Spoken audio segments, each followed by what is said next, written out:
And we're go. Hi, everyone. Hello, Denise and Suzanne and Chris and Akis and everyone. How is it, everyone? Is all good? Oh, my word. Okay, I have a lot going on. I have a lot of screens open right now. I forgot how hot and itchy bloody wigs were. But we'll make it through. It'll be fine. I really want to open a window because it really is so hot. But there's fireworks, there's people shouting and stuff. It's Halloween. So, all right, this is really just a super casual reading of varying paranormalness from Scottish history. We'll start with newspapers. No one kind of got back to me on what kind of order people were kind of interested in seeing stuff in, so I'm just going to keep it in the order that I've kind of typed it up in. That way the pictures, I have them in order as well, because that's been a problem, hasn't it, in all the tests, trying to get the pictures to come up. So, okay, shall we start then? Is everyone hearing me okay? Can you all, is it good? We good? I'm just going to go and we'll see what happens, all right, so we're going to start with the St Andrews Gazette in Fifeshire News for the 27th of November, 1880. What was it that used to be done with kale stalks? That was on Halloween, miss. They'd go into a garden after dark to steal kale, and they'd tack the first thing they touched and hang it up above the door, and the first man that came into the house the next morning would be the intended husband, or it'd be o' the same Christian name. There was aye a fine spree with the lasses over the choosing of the stalks. If the kale stalk was crooked, it was allowed they be to get a humped-back husband. If it was bad, the sweetheart would be some old man, but if it was straight and sound, he'd surely be a fine, clever young man. Did the young men not try their fate also? We've got some pictures. Go! I don't even know if you can see the pictures, can you? I don't know. I hope you can. To be sure, dear, they did, just the same as the girls, but I with the girls in these plays, so I knowed best what they did. The boys had cut a wee chip off 3 doorposts and bring them in and throw them on the fire, and while they were burning, someone in the company be to name their sweetheart. Many's the time when a big wheen of people, young and old, did be gathered round the fireside on Halloween. I had seen a boy up and open knife and out by, then he'd come back and throw the chips on the fire, and it'd be a struggle which of us could get the girl's name out first. They'd go to bed with the bulls round their necks too, and dream o' their sweethearts. Or they'd go to a neighbour and ax a piece of bread and butter, tack 3 bites out o' it, and gang to bed without spaking. What the bull's bell? God bless your innocent wit, dear. The bull's is the yokes that hangs on the crook for the pots to go on. It was allowed to be a great charm to wear them round your neck on Halloween night. I ha' seen mysel and the other girl, my comrade girl, where I was hired, ganging to bed. We slept together, with the bulls round our necks, but I didna mind that I had a dream of I mind we wakened, yoked together, and we'd queer bother to get loose. These were all innocent wee plays, and I had took part in them mysel, but there was other tricks that was done in the bad man's name, and I didna like them nigh hand as weel. You mean in the devil's name? Whist, dear, it's ill done to name his wicked name. I wouldna spake it out of but as I was saying, there was girls that tried their luck in the evil name. They'd go out to the barn and open the door and throw a weight o' corn down on the floor in the bad man's name, axing him to gie them a sight o' their true love. They'd be to do it 3 times, and each time a man'll pass by the door. There was a servant girl in our country that went to the barn to try her luck. She throwed down 1 weight, and that minute her master passed the door of the barn. Mistress, says she, running back to the house, why did you send the master out?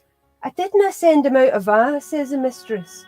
With that, the girl went back to the barn and throwed down the 2nd weight, and the master passed by the door again. Mistress, says the girl, I wish you wouldna be sending the master past the barn, says she.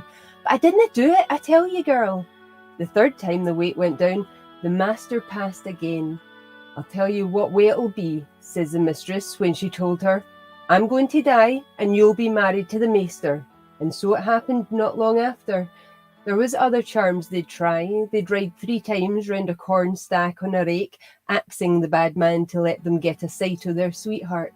There was a girl I knowed did it, and while she was riding on a rake, a neighbour boy that was keeping company Weir came and sat behind her on the rake. In course it was his appearance that was there. She was very sore scared, but they were married soon after.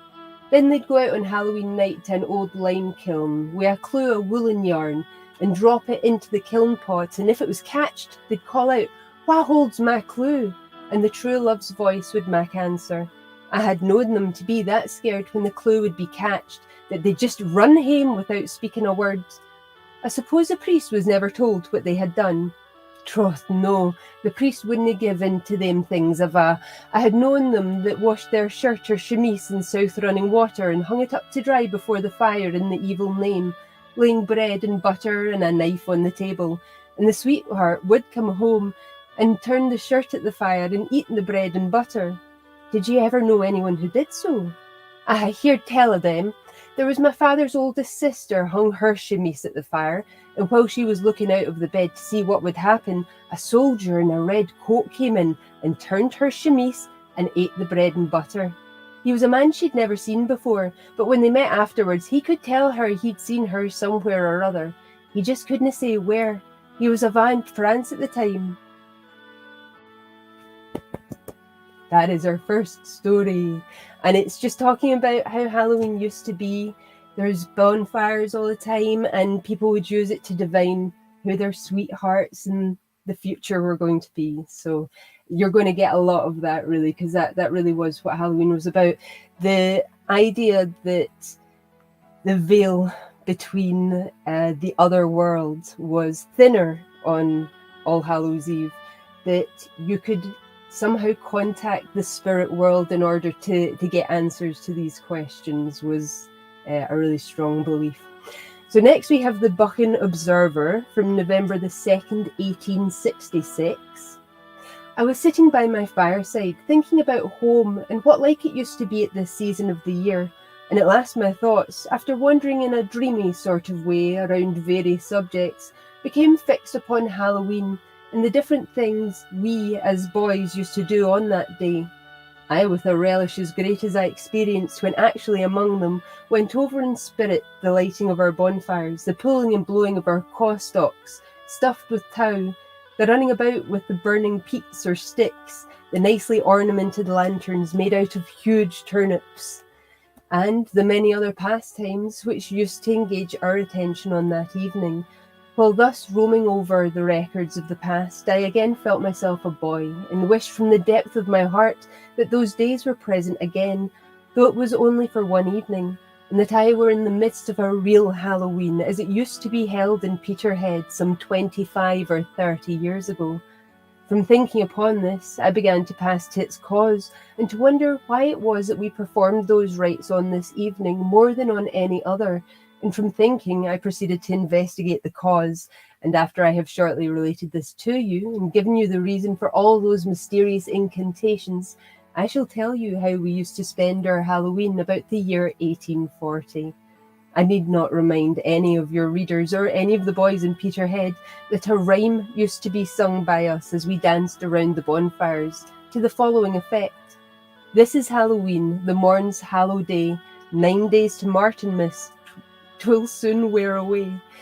Why was it called by this name, said we to ourselves, and what was the remarkable about Martinmas that its approach should have been heralded with such a flourish of trumpets, and that the time between it and Halloween should have been so particularly mentioned and triumphantly announced to soon wear away? Hello, gorgeous girl. Hey, you coming to help? Oh my goodness, you are coming to help. Hello, darling. We're going to add another picture, aren't we? Yes, we are. As I had suspected, I found that Halloween was originally one of the Druidical festivals, and that according to the custom of the Romish Church, they had, on the introduction of Christianity, amalgamated it with some of their own festivals. They knew well that the best way to gain the people to Christianity was to give in to some of their peculiarities, and so they did not destroy their great feasts, but engrafted upon them some of their own. Accordingly, this was one of the feasts held at changes of the seasons, the others being on the eve of the 1st of May, Midsummer's Eve, and on the eve of the 10th of March. The festival on the 1st of November was one of thanksgiving for the harvest, and on these occasions fires were kindled and sacrifices offered up according to the custom on all the others. When, however, the faith and worship of a better religion began to dawn among us, this festival received the name of All Saints or All Hallows, because it was originally appointed to commemorate the holy martyrs who perished in the persecutions of the 4th century in the year 835. Gregory IV appointed November the 1st for the celebration of this feast. Sorry, the cat is just getting in the way. And consecrated it to all the saints and angels, in order that it might be generally celebrated. It was introduced into Britain about the year 870. The origin of the fires on this night is said to be the following. Among the ancient Druids, it was said to be the custom to extinguish all their fires on this eve, and again to light them for the next year, with consecrated fire received from the priests, in order that by this means the year might be lucky or prosperous. This, however, he was only permitted to do if he had paid all his dues to the priest for the last year. If this was not done, no fire was granted him, and no one was allowed to give him any of his under pain of excommunication. This custom of carrying fires to their houses from the sacred fires of the priests was no doubt the origin of boys carrying burning peats on sticks, blowing burning tow through hollow caustic ducts, and other such customs. And this guy then goes on to talk about Martinmas, so we'll not bother with what he has to say about Martinmas, because we're here for Halloween. Next we have the Kelso Chronicle from the 24th of July 1863, and this is an excerpt from a longer article that I actually used for Friday's Witchcraft episode. Having devoted a few lines to the various trees which were entwined in one way or another in the superstitious beliefs of the country with the incantations of witchcraft, these notes would be incomplete were no reference made to those animals, especially the cat and hare, whose forms witches had at all times the power of assuming in order to carry on undiscovered the business of their supernatural craft. We have another picture, maybe. 2 seconds. Bring up these pictures is just, we'll get used to it. Witches had not merely the power of assuming the form of a cat, but this useful domestic animal was their constant companion. The picture of a witch without her cat would be incomplete. Thus Ramsay. And yonder's mouse, she and her cat sitting beaking in her yard. A witch, according to my nurse's account, says the author of this curious tract, must be a haggard old woman, living in a little rotten cottage under a hill by the woodside, and must be frequently spinning at the door. She must have a black cat, 2 or 3 broomsticks, an imp or 2, and 2 or 3 diabolical teats to suckle her imps. On Hallowe'en, when some great witch convocation was held, cats were the favourite coursers on which the hags made their aerial excursion to the place of rendezvous, and in some parts of the borders, when a cat became lean without any apparent cause, it was firmly believed that she was witch-ridden. This last phrase reminds me of a story in Patty Galbraith's diary, from which it will be seen that some witches were more ambitious in the choice of their coursers and preferred a good horse to a broomstick, a cat, or even a humlock shaw. And we want to go and do that. 1771, December 23rd. Yesterday was an awesome day among the hills, the drift blowing so thick that it was more than possible to see onything further off than a Scots ell, but yet, in the good providence of God, I managed to get a my charge in given snug quarters till the storm blows by. I came hame at the gloaming unco for Fortin like, and Maisie and the bairns were neither to haud nor bind wi' joy when they saw me again, for nae doubt, as was natural, they thought I micht hae fain o'er some crag into a deep gully, and never mair be seen or heard tell o'. Howsomever, it was a' richt, and I had nae sooner sat down in my elbow chair at the side o' a canty fire, and after the fatigues and dangers o' the day, enjoying a halesome supper o' reeking champies and milk, when wha should lift the sneck and keek Ben in the auld Gaberlunzie wha has sorned us mony a time, and was I made welcome baith by Maisie and me to a bite and a sup, sick as we had to gie. Forby, Davy, as he ca's himself, is a weel-informed body, and kens a' the ongoings at a' the clachans for 20 miles round. Sae after getting the snaw daddit aff frae his auld blue bonnet and his cloak, which is gane bare and thin now, we made him dra in his chair, and throw his outward man at the bleezing ingle, and his inner man wi' the het savoury champies, which a' the folk of the Overton ken naebody can make like Maisie, and I may say mair, that even cold sowens het o'er again would be a maist delectable treat when spiced with the blithe blink o' her bonny blue ee, and the smile that keith sae sweetly on her dimpled cheek. Weel, after we had gotten our bit comfortable supper, Maisie biggit a wheen peats on the fire, and we drew closer round the bleeze to thaw our taes, and hae a crack about a' the uncles round about, and especially about our friends in the West Country. At Langan last we cam nearer hame, and I told him a' the queer stories about Eppie Lang. This led on to a witchcraft, and Davy laughing a' the time at the superstitions, and yet half believing them, said he had heard a very queer ane the other night, and without even clearing his throat, as young women do afore they sing a sang, he narrated as follows. Ye ken Brawley, where the clachan o' Yarrowford stands, a few miles up frae Selkirk, which is aye haen the repute of being a witch capital o' the borders. Aweel, the smith there, and so in a time, had twa apprentices, brothers, baith lithe, brawny chiels, wha, for the first tournament o' their apprenticeship, enjoyed the very best of health, and their like wasna wha for the first tournament o' the... What? wasn't to be seen, oh my god, and their like wasn't to be seen in either Ettrick or Yarrow. At the beginning of the second tournament, the youngest brother began to look Uncle Shilpit and Dwammy-like. He couldna clean out his bicker of the morning as he used to do, and his elder brother, wha began to be anxious about him, couldna fathom the cause of the wonderful change. Things gaed on frae ill to war. He was unable to be at his work frae day to day, and though he had nae spitting or host about him, he lookit like ane who was gone gae fast down the brae of consumption. Aye nicht, when the twassome were lying in their beds, he burst into tears and told his brother he couldna live lang, for his maester's wife was a witch, and cam regularly ilka nicht and touched him wi' a wand, when he was immediately transformed into a horse, which she mounted and rode off to the infernal meetings of her sister witches. Apparently we have a picture. Alright, okay. Yeah, alright.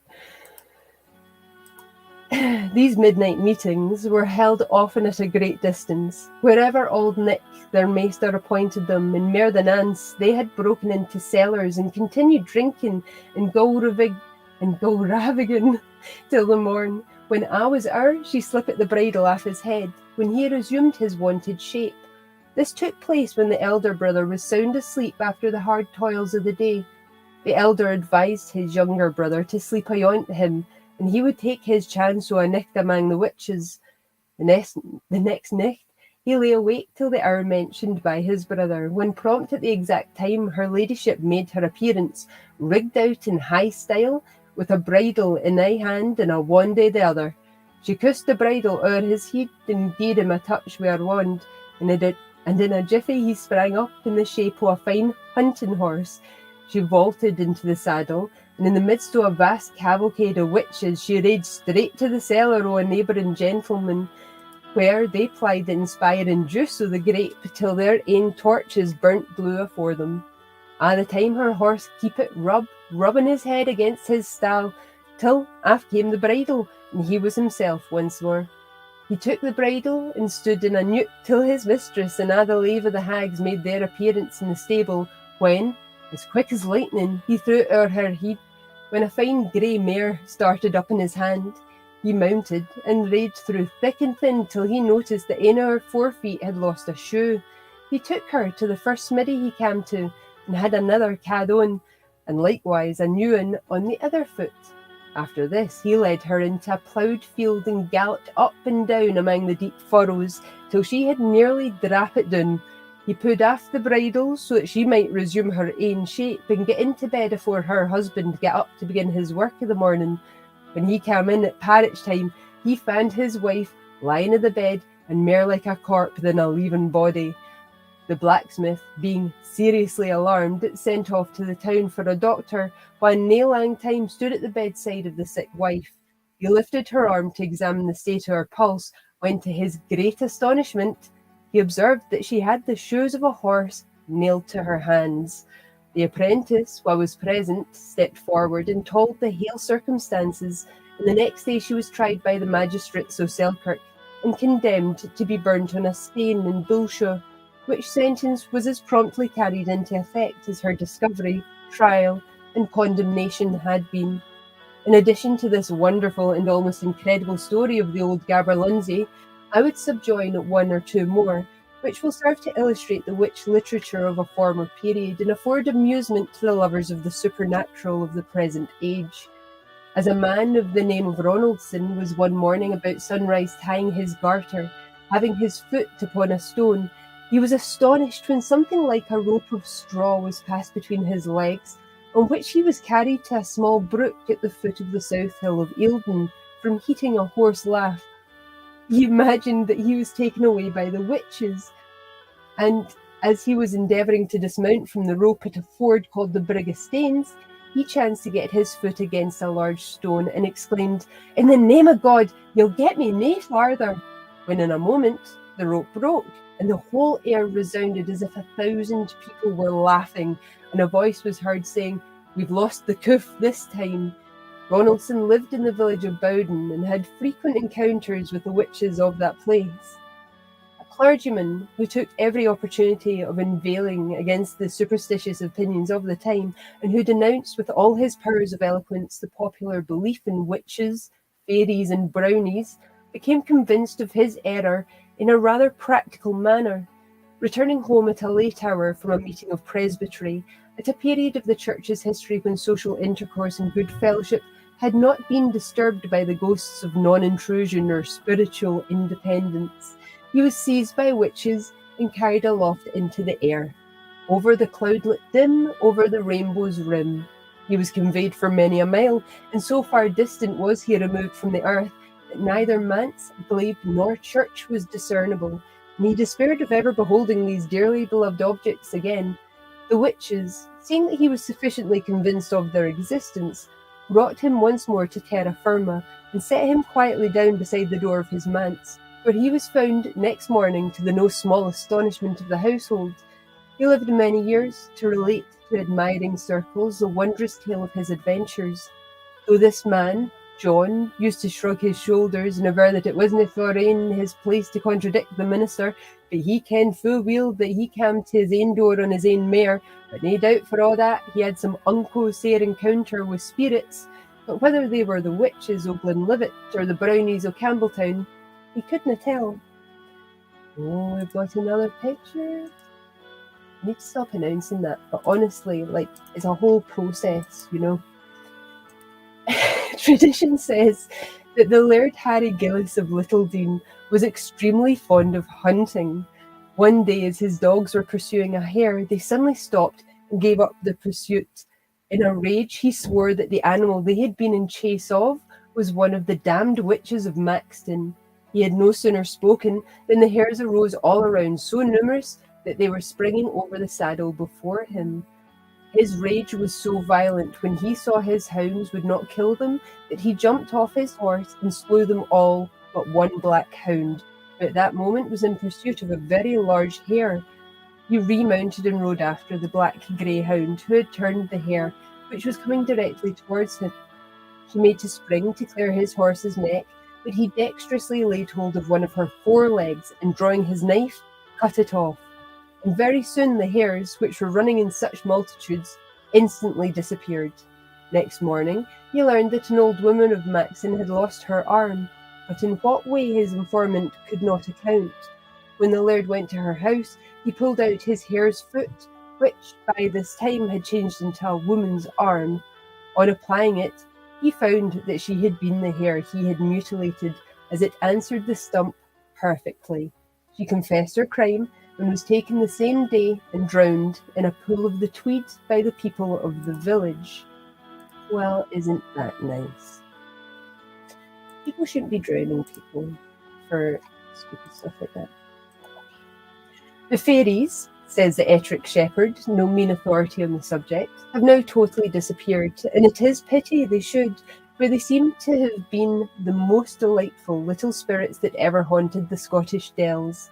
There are only very few now remaining alive who have ever seen them, and when they did, it was on Hallow evenings, while they were young, when the gospel was not very rife in the country.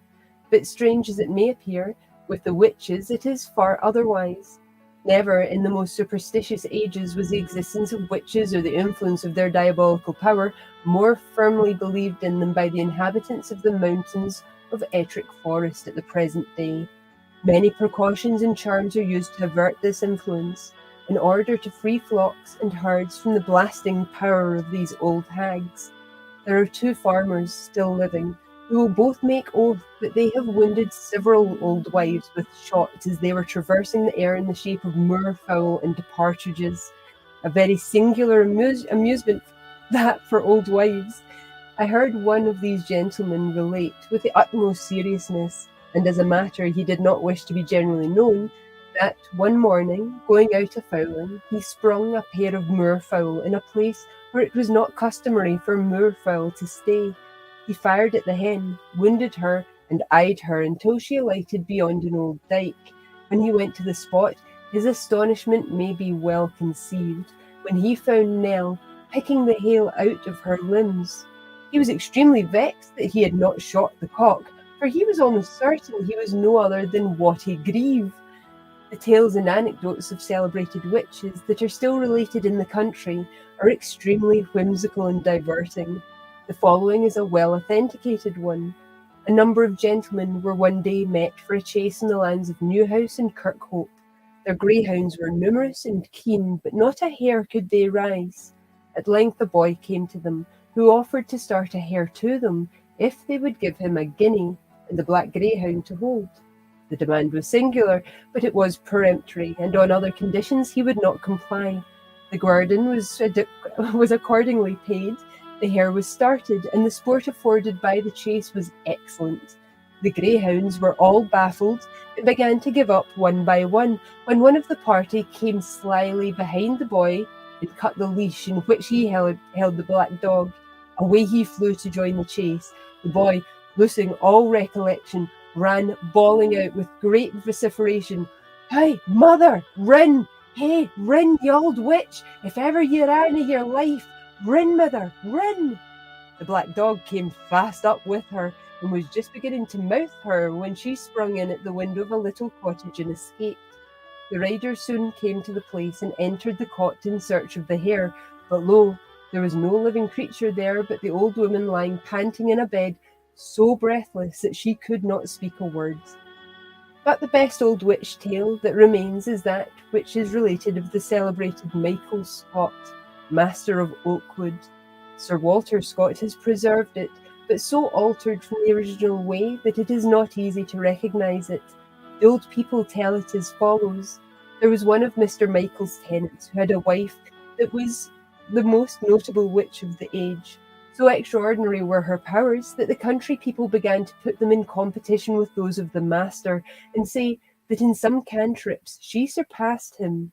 Michael could ill brook such insinuations, for there is always jealousy between great characters, and went over one day with his dogs on pretence of hunting, but in reality with an intent of exercising some of his infernal power in the chastisement of Lucky. I have the best reason in the world for concealing her reputed name. He found her alone in the field, weeding lint, and desired her in a friendly manner to show him some of her powerful art. She was very angry with him, and denied that she had any supernatural skill. He, however, continuing to press her, she told him sharply to let her alone, else she would make him repent the day he troubled her. How she perceived the virtues of Michael's wand is not known, but in a moment she snatched it from his hand and gave him 3 lashes with it. The night was momentarily changed to a hare when the malicious and inveterate hag cried out, laughing, "Shoot Michael, rin or dee," and baited all his own dogs upon him. He was extremely hard hunted, and was obliged to swim the river and take shelter in the sewer of his own castle from the fury of his pursuers, where he got leisure to change himself again to a man. Michael, being extremely chagrined at having been thus outwitted, studied a deadly revenge, and going over afterwards to hunt, he sent his men to False Hope to borrow some bread from Lucky to give to his dogs, for that he had neglected to feed them before he came from home. If she gave him the bread, he was to thank her and come away, but if she refused it, he gave him a line, written in red characters, which he was to lodge above the lintel as he came out. The servant found her baking of bread, as his master assured him he should, and delivered his message. She received him most ungraciously, and absolutely refused him any bread, alleging as an excuse that she had not as much as would serve her own reapers to dinner. The man said no more, but lodged the line as directed and returned to his master. The powerful spell had the desired effect. Lucky instantly threw off her clothes and danced round and round the fire like one quite mad, singing the while with great glee, "Master Michael Scotsman, come seeking bread and gatname." The dinner hour arrived, but the reapers looked in vain for their dame, who was wont to bring it to them to the field. The goodman sent home a servant girl to assist her, but neither did she return. At length he ordered them to go and take their dinner at home, for he suspected his spouse had taken some of her tiravies, or bad moods. All of them went inadvertently into the house, and as soon as they passed beneath the mighty charm, were seized with the same mania, and followed the example of the mistress. The goodman, who had tarried behind, setting some shocks of corn, came home last, and hearing the noise, ere ever he came near the house, he did not venture to go in, but peeped in at the window. There he beheld all his people dancing naked round and round the fire and singing "Master Michael Scotsman" with the most frantic wildness. His wife was by that time quite exhausted, and the rest were half trailing her around. She could only now and then pronounce a syllable of the song, which she did with a kind of scream, but seemed as intent on the sport as ever. The goodman mounted his horse, and rode with all speed to the master to inquire what he had done to his people, which had put them all mad. Michael had him take down the note from the lintel and burn it, which he did, and all the people returned to their senses. Poor Lucky died overnight, and Michael remained unmatched and alone in all the arts of enchantment and necromancy. That was a long article, wasn't it? Oh my goodness, and this wig is so hot. Hi, Rasheen, how are you? There's a few people have joined. I hope you're all well and you're having an excellent Halloween. Oh my word, I need a drink. Okay, shorter articles coming up. So for the Dundee Courier from the 26th of January 1875, what have we got? Things and things, people. Colin, the third Earl of Balcarres, was married 4 times, which could hardly have been expected of one who forgot the day fixed for his marriage. His bride was Mauritia de Nassau, daughter of the Count of Beverweert and Overquerque in Holland. I'm probably not saying that right at all. When the nuptial day arrived, the noble party were assembled in the church, and the bride was at the altar. But, to the dismay of the company, no bridegroom appeared. The volatile Colin had forgotten the day of his marriage, and was discovered in his nightgown and slippers, quietly eating his breakfast. Thus far the tale is told with a smile on the lip, but many a tear was shed at the conclusion. Colin hurried to the church, but in his haste left the ring in his writing case. A friend in the company gave him one. The ceremony went on, and without looking at it, he placed it on the finger of his fair young bride. It was a mourning ring with a mort head and crossbones. Mort head and crossbones. Oh my word, I cannot speak. On perceiving it at the close of the ceremony, she fainted away. and the evil omen had made such an impression on her mind that on recovering she declared she should die within the year, and her presentiment was too truly filled. This is the marked head and crossbones, skull and crossbones. The Aberdeen Press and Journal for the 2nd of November 1878 has Halloween. This ancient festival, though sadly shorn, we are afraid of many of its glories, not to mention superstitions, has still an existence in Scotland and was observed on Thursday. Stormy though the weather was, a few youngsters in some of our by streets could be observed marching about with marked heads, kale stalks, and other symbols on the occasion. A large number of parties seemed to be given in honour of the night, and no doubt many spent a happy hour or so in burning nuts and ducking for apples. The next we have is from the Scots Magazine for the 1st of January 1805. This little poem was published 2 or 3 years prior to the longer and more celebrated one of Burns's on the same subject. It appeared in Ruddiman's weekly magazine, of which Burns was then a constant reader. From it, he appears to have drawn the hint not only of the subject, but also of the measure and general tone of sentiment. The morn is our good Hallowe'en, and our court a' will ride.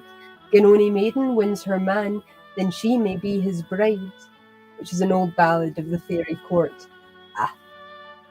Of a' the festivals we hear, frae Hansel Monday till New Year, there's few in Scotland held mair dear for mirth I ween, or yet can boast o' better cheer than Halloween. Lang syne indeed does now in climes where priests for siller pardon crimes, the country around in popish rhymes did pray and grain, but customs vary with the times at Halloween. Another one. Oh. Forgetting I need to do the thing to make them come up. Ranged round a blazing Ingleside, where now they're called nor hunger bide, the farmer's house with secret pride will a convene, for that day's work is thrown aside at Halloween. Placed at their head the good wife sits, and deals round apples, pears, and nits. Syne tells her guests how at sick bits, where she has been, bogles hae gart folk time their wits at Halloween. Grieved she recounts how by mischance poor pussies forced a night to prance, with fairies whan thousands dance upon the green, or sail wi' witches or to France at Halloween. Syne issued frae the guardie chair, for that's the seat of empire there, to cure the table wi' what's rare. Commands are gane that a full daintily may fare at Halloween, and when they've toom'd ilk heap plate and things are laid out o' gate, to ken their matrimonial mate, the youngsters keen. Hello, darling, such are the dark decrees of fate at Halloween, and things prepared in order due. Gosh guide us, what fearful pranks ensue. Some of the kiln pat throw a clue at whilk bedeen their sweethearts by the fair end poo at Halloween.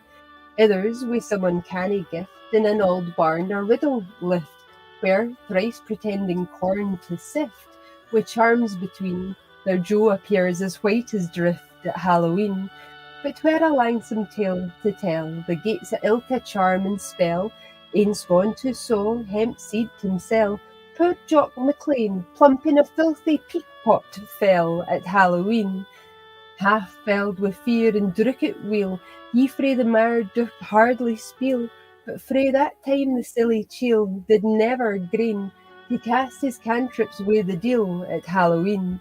O Scotland, famed for scenes like this, that thy sons walk where wisdom is, till death and everlasting bliss shall stake their aim, will ever be the constant wish of... Enter whatever name you like. Good evening, wee Scots dog. How are you, darling?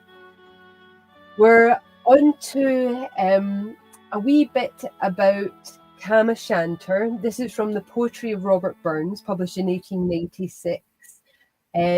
This isn't Shanter itself. This is just notes about the poem. We have another picture. Yes, we do. Okay. So, writing to Francis Gross, first published in Sir Egerton Bridges' Censura Literaria in 1796, among the many witch stories I have heard, he says, relating to Alloway Kirk, I distinctly remember only 2 or 3. Upon a stormy night, amid whistling squalls of wind and bitter blasts of hail, in short, on such a night as the devil would choose to take the air in, a farmer or farmer's servant was plodding and plashing homeward with his plough irons on his shoulder, having been getting some repairs on them at a neighbouring smithy. His way lay by the kirk of Alloway, and being rather on the anxious lookout, in approaching a place so well known to be a favourite haunt of the devil and the devil's friends and emissaries, he was struck aghast by discovering, through the horrors of the storm and stormy night, a light which on his nearer approach plainly showed itself to proceed from the haunted edifice. Whether he had been fortified from above on his devout supplication, as is customary with people when they suspect the immediate presence of Satan, or whether, according to another custom, he had got courageously drunk at the smithy, I will not pretend to determine, but so it was that he ventured to go up to, nay, into the very kirk. As luck would have it, his temerity came off unpunished. The members of the infernal junto were all out on some midnight business or other, and he saw nothing but a kind of kettle or cauldron depending from the roof over the fire, simmering some heads of unchristened children, limbs of executed malefactors, etc., for the business of the night. It was in for a penny, in for a pound with the honest ploughman, so without ceremony he unhooked the cauldron from the fire, and pouring out the damnable ingredients, inverted it on its head, and carried it fairly home, where it remained long in the family, a living evidence of the truth of the story. Another story, which I can prove to be equally authentic, was as follows. On a market day in the town of Ayr, a farmer from Carrick, and consequently whose way lay by the very gate of Alloway kirkyard in order to cross the river at Doon at the old bridge, which is about 200 or 300 yards further on than the said gate, had been detained by his business, till by the time he reached Alloway, it was the wizard hour between night and morning. Though he was terrified with a blaze streaming from the kirk, yet, as it is a well-known fact that to turn back on these occasions is running by far the greatest risk of mischief, he prudently advanced on his road. When he had reached the gate of the kirkyard, he was surprised and entertained through the ribs and arches of an old Gothic window which still faces the highway to see a dance of witches merrily footing it round their old sooty blackguard master who was keeping them all alive with the power of his bagpipe. The farmer, stopping his horse to observe them a little, could plainly descry the faces of many old women of his acquaintance and neighbourhood. How the gentleman was dressed, tradition does not say, but that the ladies were all in their smocks, and one of them happening unluckily to have a smock which was considerably too short to answer all the purpose of that piece of dress, our farmer was so tickled that he involuntarily burst out with a laugh, "We'll lippen Maggie with a short sark," and recollecting himself, instantly spurred his horse to the top of his speed. I need not mention the universally known fact that no diabolical power can pursue you beyond the middle of a running stream. Luckily it was for the poor farmer that the river Doon was so near, for notwithstanding the speed of the horse, which was a good one, when he reached the middle of the arch of the bridge and consequently the middle of the stream, the pursuing vengeful hags were so close at his heels that one of them actually sprang to seize him, but it was too late. Nothing was on her side of the stream but the horse's tail, which immediately gave way at her infernal grip, as if blasted by a stroke of lightning, but the farmer was beyond her reach. However, the unsightly, tailless condition of the vigorous steed was, to the last hour of the noble creature's life, an awful warning to the Carrick farmers not to stay too late in the Ayr markets. And we continue with another.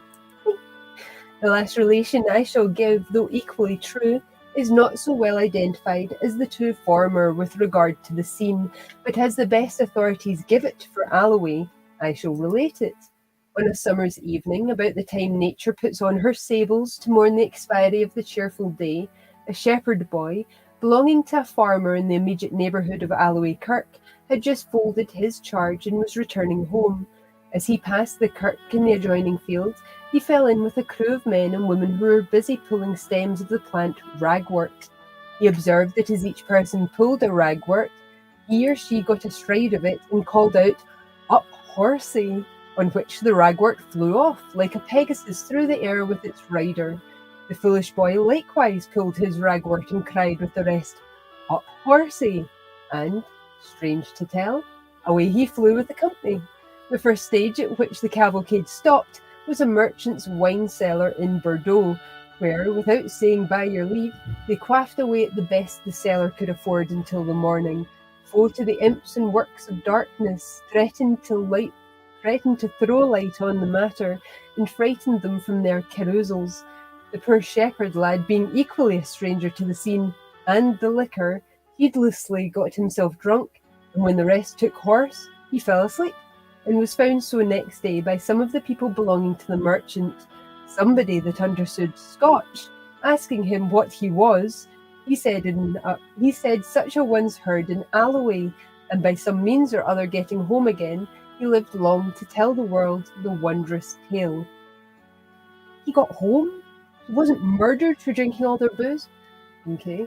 Probably Burns drew the suggestion of his hero Tam O'Shanter from the character and adventures of Douglas Graham, born the 6th of January 1739, died the 23rd of June 1811, son of Robert Graham, farmer at Douglastown, tenant of the farm of Shanter on the Carrick shore, and owner of a boat which he had named Tam O'Shanter. Graham was noted for his convivial habits, which his wife's ratings tended rather to confirm than to eradicate. Tradition relates that once, when his long-tailed grey mare had waited even longer than usual for her master at the tavern door, certain humourists plucked her tail to such an extent as to leave it little better than a stump, and that Graham, on his attention being called to its state next morning, swore that it had been depilated by the witches at Alloway Kirk. I believe it. So, I am not going to do a reading of Tam O'Shanter, because there are people out there that would be insulted if I were to try such a thing. The uninitiated do not read Burns with impunity. Oh, this wig is so hot. Oh my goodness. Oh, Zara girl, eh? Nay, you're going to show everyone your feet? Nay? I know, but I can't put my cup back because you're on the thing. Okay. So we're done with newspaper articles. We're into the books. So the first book we have, or at least the first excerpt from a book we have, is Narratives from Criminal Trials. And it's from a chapter entitled Trials for Poisoning. Because, well, witches enjoy poisoning or something, perhaps, maybe? I don't know. Anyway, we have a thing to show some poisoning because, poisoning, I guess. So, in the earlier trials, witchcraft and poisoning are mixed together. The sages of the law took their rules rather from classical poetry than from any knowledge which their meagre scientific acquirements placed at their command. The agencies which, without external violence, extinguished life, could not be separated from those which were believed by the ignorant to accomplish in the same inscrutable manner the traditionary exploits which we now treat as supernatural. Thus the poisoner was a direct representative of the Roman beneficus, whose philtres are equally efficacious in extinguishing life, in raising the spectres of the departed, in transforming men into brutes, and in absorbing the agricultural riches of a neighbour's field. One of the earliest cases of this character, that of the Lady Glamis, is extremely tantalising from its imperfect details and the glimpses they afford into a mysterious and inexplicable history. She was subjected to the revolting punishment of being publicly burned at the stake for attempts against the life of King James V.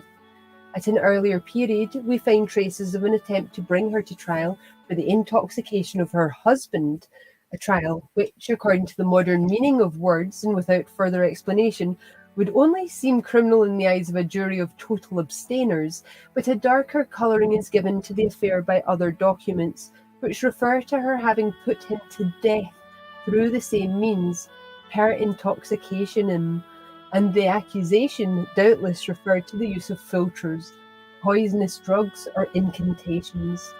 She was never brought to trial for this offence, and the form in which the few faint allusions to it are recorded is very singular. It is in the levying of penalties on persons who had failed to come forward as jurymen on her trial. They were men of standing and substance, and their evasion of the trial, when coupled with what afterwards occurred, would seem to point at the monarch's determination to sacrifice this lady, having been baffled by a desire among her fellow subjects to protect her from the royal vengeance. These proceedings occurred in the year 1532. It was in 1537 that she was charged with the more formidable offence of an attempt on the life of the king. The chronicles of the day allude to the means by which she was to perpetrate the murder, sometimes as witchcraft, sometimes as poison. The criminal charge against her, which is recorded in the briefest possible form, is simply that she had conspired and imagined the destruction of the most noble person of her serene lord, the king, by poison. But coupled with this, there is another charge which is supposed to reveal the secret of her fate. It is for giving aid and succour to Archibald, Earl of Angus, and his brother George Douglas in their rebellion. The Lady Glamis was a sister of Angus, and appears to have inherited the high spirit of her race.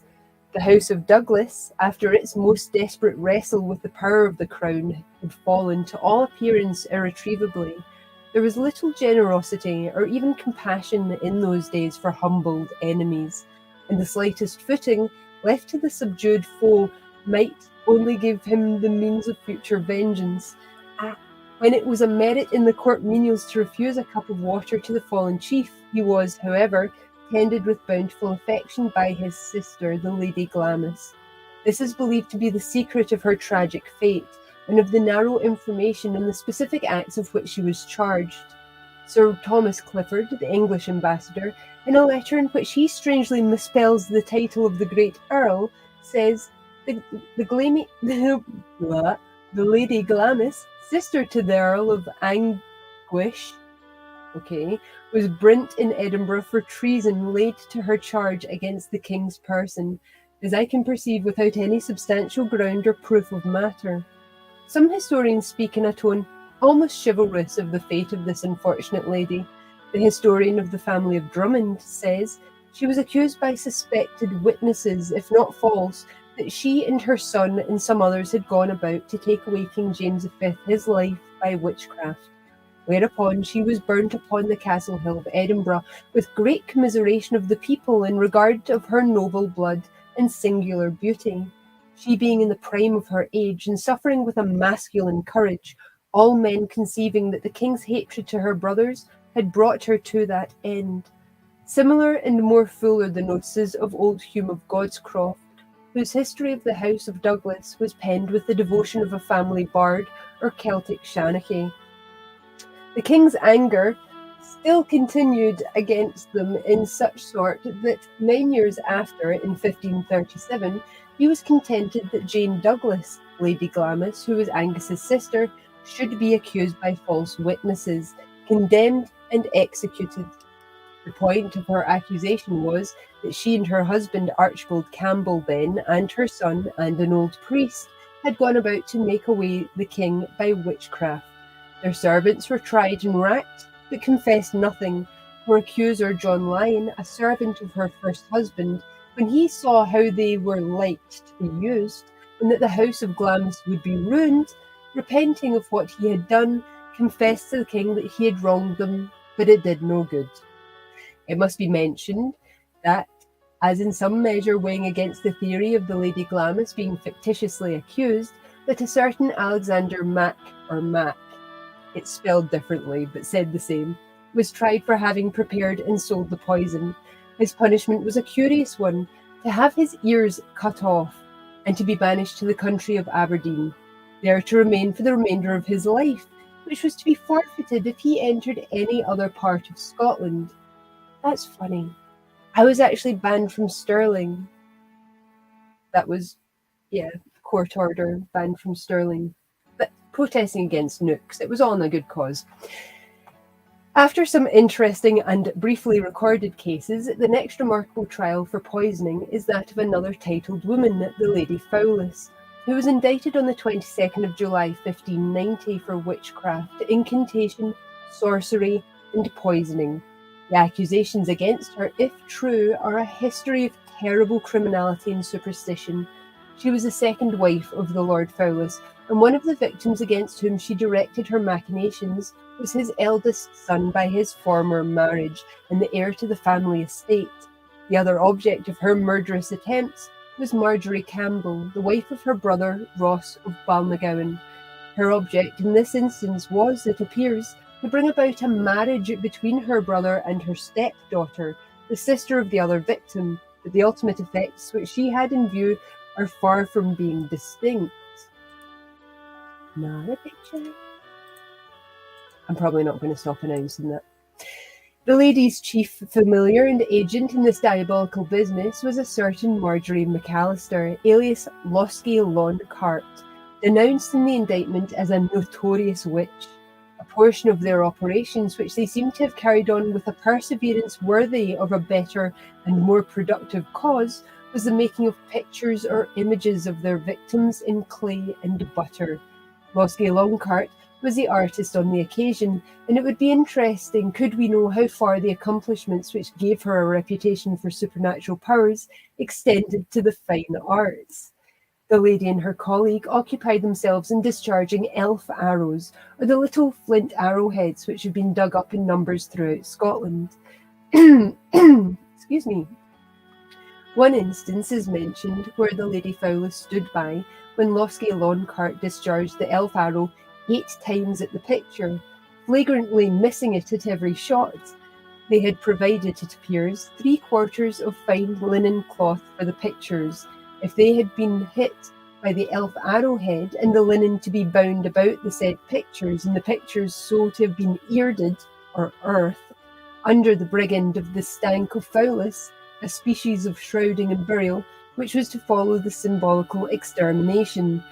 The charges of preparing and administering poison, mixed up with these attempts to wield the powers of darkness, are numerous and rather confused. Losing my voice already. That's terrible. Oh. The lady is said to have made a stoup full of poisoned new ale in the barn of Drimmen, assisted by Loskie Longcart, who appears to have been prepared to undertake anything that had malice and wickedness for its end, whether by natural or supernatural means, and another familiar named Christian Ross. The poison, says the indictment, was kept in the kiln of the said town of Drimmen for the space of 3 nights, and the said Christian Ross, Loskie Longcart, and thou convened the 3rd day again thereafter in the said kiln, where thou commanded Loskie Longcart to make a pig full of ranker poison that would destroy shortly the foresaid persons. A pig was like a kind of large jar, just in case you thought it was an actual pig they were filling with poison, at whose command the said Loskie Longcart made the said poison and put it in a pig and sent it to thee. Then comes another charge, attended by curious incidents. Also, thou art accused for assisting and giving counsel in company with the said Christian Ross and Loskie Longcart in sending of a pig of poison with the nurse to Angus Leith's house, where the young Laird of Fowlis was for the time of deliberate mind to have poisoned him therewith. Ilk thou had in keeping, and the said nurse bringing the said pig from thee, it fell in the way under silence of night and broke the pig, and she tasting the same immediately after departed, that is, died, of the said poison, and the same was devised for poisoning of the young Laird of Fowlis, which the said Christian confessed judicially, being accused as said is, and was convicted of the same, and for the more witnessing the place where the said pig broke, the grass that grew upon the same was so high by the nature of other grass, that neither cow, ox, nor sheep ever privet thereof yet. Whilk is manifest and notorious to the whole country of Ross. Whilk thou cannot deny. Like, this needs to be an easier process. The staple excuse of poisoning rats seems to have been well known even at that early day. Thou art accused, says another branch of the indictment, of giving of 8 shillings money to William McGilvery, damned to pass to Elgin, for buying rattan poison, who wared, or dispersed thereof, but 16 pennies, and brayed the said poison, and put it in piece leather, and delivered it to thee in June, 77 years within the stank of Fowlis. Catherine Ross, daughter to Sir David Ross, of Balnagowan, being in council thereof, and to the more verification thou delivered to him with the said 8 shillings, 4 ells linen cloth for his labours. Whilk he confessed, being accused judicially, and was convicted by an assize, and burnt for the same, as the hale country knows. The mysterious charge against the Master of Orkney for attempts on the life of his brother the Earl is another amalgamation of witchcraft and poisoning. It is referred to in the chapter on witchcraft trials as one of the unhappy examples of confession under torture. As in Lady Fowlis's case, the subordinate instruments were executed after being duly tortured. The master was acquitted, and the denials, which were of no avail to them, appear to have operated strongly in his vindication. The indictment is extremely vague. Apparently it had been made so intentionally to give room for acquittal. In a case of mixed poisoning and witchcraft, which occurred in 1607, no moral distinction appears to have been made between the administration of potions destined to kill and potions destined to cure. The adoption of means held to involve unlawful and supernatural agency was held to be the moral offence, not affected by the ultimate temporal result. Thus, Barty Patterson, Tasker and Newbottle, is accused of the crime of sorcery and witchcraft, and in abusing of the people with charms and diverse sorts of enchantments, and ministering under the form of medicine or poisonable drinks, procuring of James Brown and turndykes of an unknown disease, by ministering to him of drinks, rubbing him with salves made of divers green herbs, and causing him to pass home to his own house, and at his own bedside to sit down on his knees 3 several nights, and every night, and thrice 9 times, to ask his health of all living wights above and under the earth in the name of Jesus, and thereafter ordained the said James to take 9 pickles of wheat, 9 pickles of salt, and 9 pieces of rowan tree, and to wear them continually upon him for his health, committing thereby manifest sorcery and witchcraft. Item, for abusing the people with a certain water brought by him forth of the loch called the Dew Loch, besides Drumlanrich, and curing of his own bairn with the said loch water, by washing of the said bairn at every nook or corner thereof thrice, and casting in of the bairn's sark in the said loch, and leaving of the said sark behind him, affirming that if any should come forth of the loch at that time, the patient would convalesce, and if nothing appeared to him, the patient would die, and so on in the same strain. Which shows you that the witches, I mean, you didn't have to harm a person to get done for this stuff. You could be curing people and be done as a witch. The doctors and chirurgeons of the time, or surgeons, like we discussed in the witchcraft episode on Friday there on the Indie Live platform, they were usually the ones that came forward and went, "Here, this person's curing folk. Going to stop them. That's her job. They're pure, walking our turf, so to speak." If Barty Patterson performed these operations at the present day, the humblest peasantry of Drumlanrich would think him as innocent as he was preposterous. But what makes such a change typical of ignorance, frightful and chaotic among the people, whose most learned men entertained such charges, is the entire overlooking of the ultimate object and its effects, good or bad, on human beings.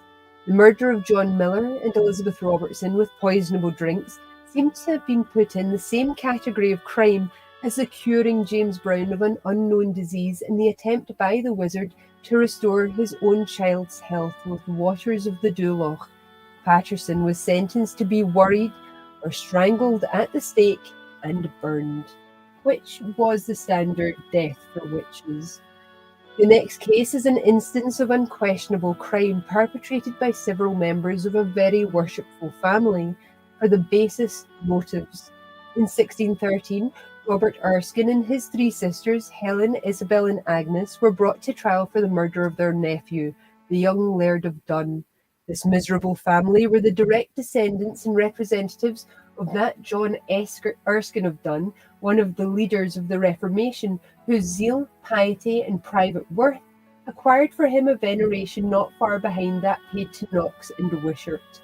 He died at a good old age, 22 years before these sad events, but his descendants seem not to have been men of long life, for it would appear that the two generations of them intervened between the patriarch and the murderers. The attempt was made against two boys, the Laird of Dun and his brother, for the end of the principal perpetrator would not have been served by the death of one. His sisters, the aunts of the two children, seem to have urged him on with a vehemence not less horrible, but they had not apparently the same mercenary motive. The ladies were charged with having proposed to one David Bluehouse that if he would undertake to get a witch, that by some sinistrous means would undertake to take away the lives of the said two boys that were betwixt the said Robert and the living of Dun, that the said David should receive for his reward a possession for his lifetime on the lands of Dun, and 500 merks of silver. Bluehouse, however, was not induced to serve their purpose.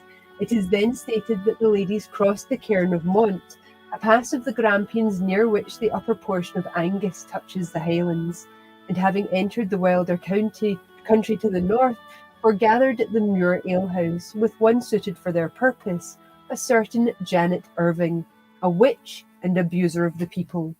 From her they received the poisonous herbs, and it is stated that on seeing them, Robert Erskine, having doubts of their sufficiency for their murderous purpose, crossed the Mont himself, and held a consultation with the sorceress. The herbs were steeped for a long time in ale. I am losing my voice, my throat keeps closing up me. Robert, it seems, still had doubts of their efficacy and questioned whether the mixture had not better be thrown away, but the sisters thought it would be a pity not to give it a trial, and so setting off to Montrose, they managed to get the boys to partake of the liquid. Clumsiness of such an act in which two boys were to partake of a nauseous drink, which was immediately to produce sickness and destroy life, is one of the most singular features of the affair, but it was not always considered fatal to the criminal in that age for his crime to be suspected or known. Punishment was by no means a necessary sequence. The children are described as being speedily seized with spasms and violent vomiting. The eldest turned black and dwined away in great dolour and pain, and before his death said in his agony, "Woe is me that I ever had right of succession to any lands or living, for if I had been born some poor cotter's son, I had not been so demeaned, nor such wicked practices had been plotted against me for my lands." Since the accession of James to the throne of England, the law had become somewhat stronger than of old, and these conspirators were convicted and executed, with the exception of one of the ladies, who, being more penitent and less guilty than the other two, was banished. We're going to go on to Old and New Edinburgh, which is an 1880 publication by James Grant. I don't know which chapter it's from. It's from page 315 anyway, of volume 1. Alexander Napier of Whitehouse appears as one of an inquest in 1488. His court-armorial was a bend charged with a crescent between two mullets. He married Margaret Napier of Murchison, whose father, Sir Alexander, was slain at Flodden, and whose brother, his heir, was slain at Pinkie.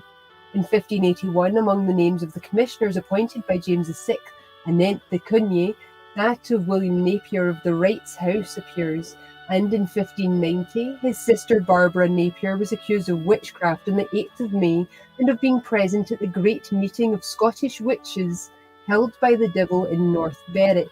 That was the gathering that convened in order to kill James the Sixth and First with his bride Anne as they came back from Scandinavia.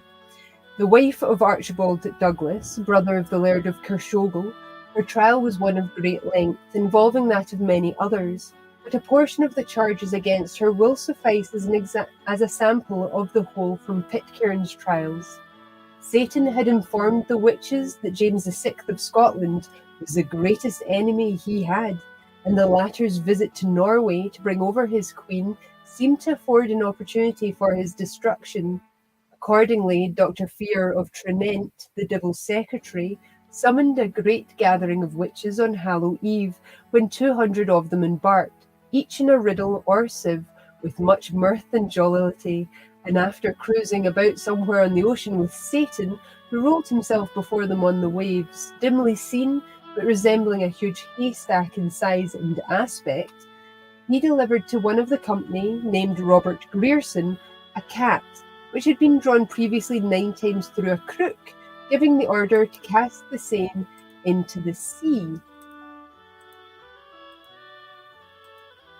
This remarkable charm was intended to raise such a furious tempest as would infallibly drown the king and queen, then on their homeward voyage from Christiana, which if any credit may be given to the declaration of James, who greedily swallowed the story, was not without some effect, as the ship which conveyed him encountered a furious contrary wind, while all the rest of the fleet had a fair one and a smooth sea. On this, Barbara Napier and her infernal companions, after regaling themselves with wine out of their sieves, landed and proceeded in procession to North Berwick Kirk, where the devil awaited them in the pulpit, singing as they went, "Cummer go ye before, cummer go ye, gif ye win a gang before, cummer let me." Sir James Melville gives us a most distinct account of the devil's appearance on this auspicious occasion. His body was like iron, his face was terrible, his nose like the beak of an eagle. He had claws like those of a griffin on his hands and feet. He then called to roll to see that all were present, and all did him homage in a manner equally humiliating and indecorous, which does not admit of description here. It was said that witches kissed the devil's arse. They didn't want to put that in writing, apparently, for this chapter. All this absurdity being proved against Barbara Napier, she was sentenced with many others on the 11th of May, 1590, to be burnt at the stake set on the castle hill, with barrels, coals, heather, and powder. But when the torch was about to be applied, pregnancy was alleged, according to Calderwood's history, as a just and sufficient cause for staying proceedings. The execution was delayed, and ultimately the unfortunate creature was set at liberty by order of James VI. You did not get many getting free liberty. All right, Conservator, how are you, darling? Oh, my goodness. We're on to Scottish National Memorials. So, this is a book that kind of takes us through branks and such. So branks are a witch's bridal. Let's see if I can bring this up for you. You should be able to see. Okay. So this was a witch's brank or bridal or scold's bridal. This instrument of torture was a skeleton helmet, a band of iron with an opening for the nose, which went from the chin over the face to the back of the head and was hinged at the top. Another band crossed from side to side and was not hinged. A third band, hinged under the ears, went round the chin and jaws to the back of the head, where it met the front strap, and was secured to it by a padlock. This arrangement was intended for the application of a gag, which was riveted to the chin strap and was forced into and kept in the mouth so long as the instrument was worn. and what may be called milder forms of the torture, like the present and that exhibited, the tongue piece or gag was flat and tapering, about 2 inches long and 3/4 of an inch at the broadest part. This was enclosed by a 4 square bar, set on the angle so as to bring the edges against the tongue. This is 2.5 inches wide where it is riveted to the chin strap, and it projects high again inwards 2 5/8 inches. That's very specific. A drawing of an excellent set of branks found in Moray House is given in Wilson's Archaeology, and the bishop's branks at Abbotsford is represented in the monastery. There's a good set of branks in the Museum of the Society of Antiquities of Newcastle upon Tyne, preserved in the old castle there. Bad as this torture was, it was humane in comparison with another form, a drawing of which is given also by Wilson, and that is this one. So, we're going to need to, oh my goodness, mouse, do stuff. So, this is the one that they're talking about here that's particularly bad. It consists solely of a chin strap, but the gag is a sharp 3-pointed star which must have lacerated the mouth of the victim. You're not kidding, look at that thing. So, we're on to popular tales. I love John F. Campbell's popular tales. This is from volume 4. The well-known superstitious observances of connected with Halloween have been referred to Eastern solar worship. The Reverend James Robertson, minister of Calendar, described them in 1791 and alluded to the stone circles of Scotland as to druidical temples. He tells that in his day, in hamlets, a fire was lighted at sundown, made entirely of ferns, gathered on Halloween. The neighbours assembled, and each, according to seniority, placed a marked stone at the edge of the ashes till a circle was made about the site of the fire, which was then abandoned. Next morning the place was visited, and if any of the party found his footprint in the ashes and his stone removed from its place, he was doomed to die before the 12 months expired. All Saints, All Hallows, or Halloween, Samhain, 1st of November, is late in autumn, so there are pagan as well as Christian observances connected with these two seasons. We now have the Book of Days, an 1886 publication by Robert Chambers. This is an article for the 28th of September. It's entitled Ghost Ship. I mean, this is random Scottish history, so this is just random articles you're getting. In the year 1749, the remote Highland district of Braemar, quite grumbling you, in Aberdeenshire, was the scene of a murder, which was subsequently alleged to have been discovered through the instrumentality of the ghost of a murdered person, to which effect evidence was given on the trial of 2 men before the High Court of Justiciary in Edinburgh. From the details of the trial, which have been printed in a separate volume by the Bannatyne Club, Sir Walter Scott framed a brief narrative, which may serve on the present occasion with the help of a few additional particulars. Upon the 10th of June, 1754, Duncan Terrig, alias Clark, and Alexander Bain MacDonald, 2 Highlanders, were tried before the Court of Justiciary, Edinburgh, for the murder of Arthur Davis, sergeant in Guise's regiment, on the 28th of September 1749.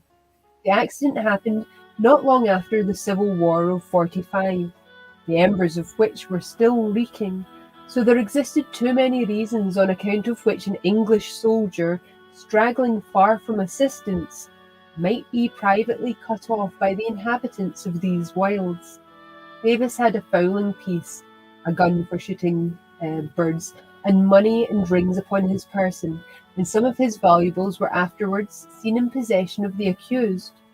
Robbery seems to have been the sole object of his murderers. It appears that Sergeant Davis was a missing many years without the certainty as to his fate. At length an account of the murder appeared from the evidence of one Alexander Macpherson, or McGillis, a Highlander, a farm servant at Inverary, and about 26 years of age, speaking no language but Gaelic, and sworn by an interpreter, who gave the following extraordinary account of his cause of knowledge. He was, he said, in bed in his cottage when an apparition came to his bedside and commanded him to rise and follow him out of doors. Believing his visitor to be one Farquharson, a neighbour and friend, the witness did as he was bid, and when they were without the cottage, the appearance told the witness he was the ghost of Sergeant Davis, and requested him to go and bury his mortal remains, which lay concealed in a place which he pointed out in a moorland tract called the Hill of Christie. He desired him to take Donald Farquharson as an assistant. Next day the witness went to the place specified, and there found the bones of a human body, much decayed. The witness did not at the time bury the bones so found, in consequence of which the sergeant's ghost again appeared to him, upbraiding him with his breach of promise. On this occasion the witness asked the ghost who were the murderers, and received for an answer that he had been slain by the prisoners at the bar. The witness, after this second visitation, called the assistance of Farquharson and buried the body. Farquharson was brought in evidence to prove that the preceding witness, Macpherson, had called him to the burial of the bones, and told him the same story which he repeated in court. Isabel McCarty, a person who slept in one of the beds which run along the wall in an ordinary Highland hut, declared that upon the night when Macpherson said he saw the ghost, she saw a naked man enter the house and go towards Macpherson's bed. More in detail, her evidence was this.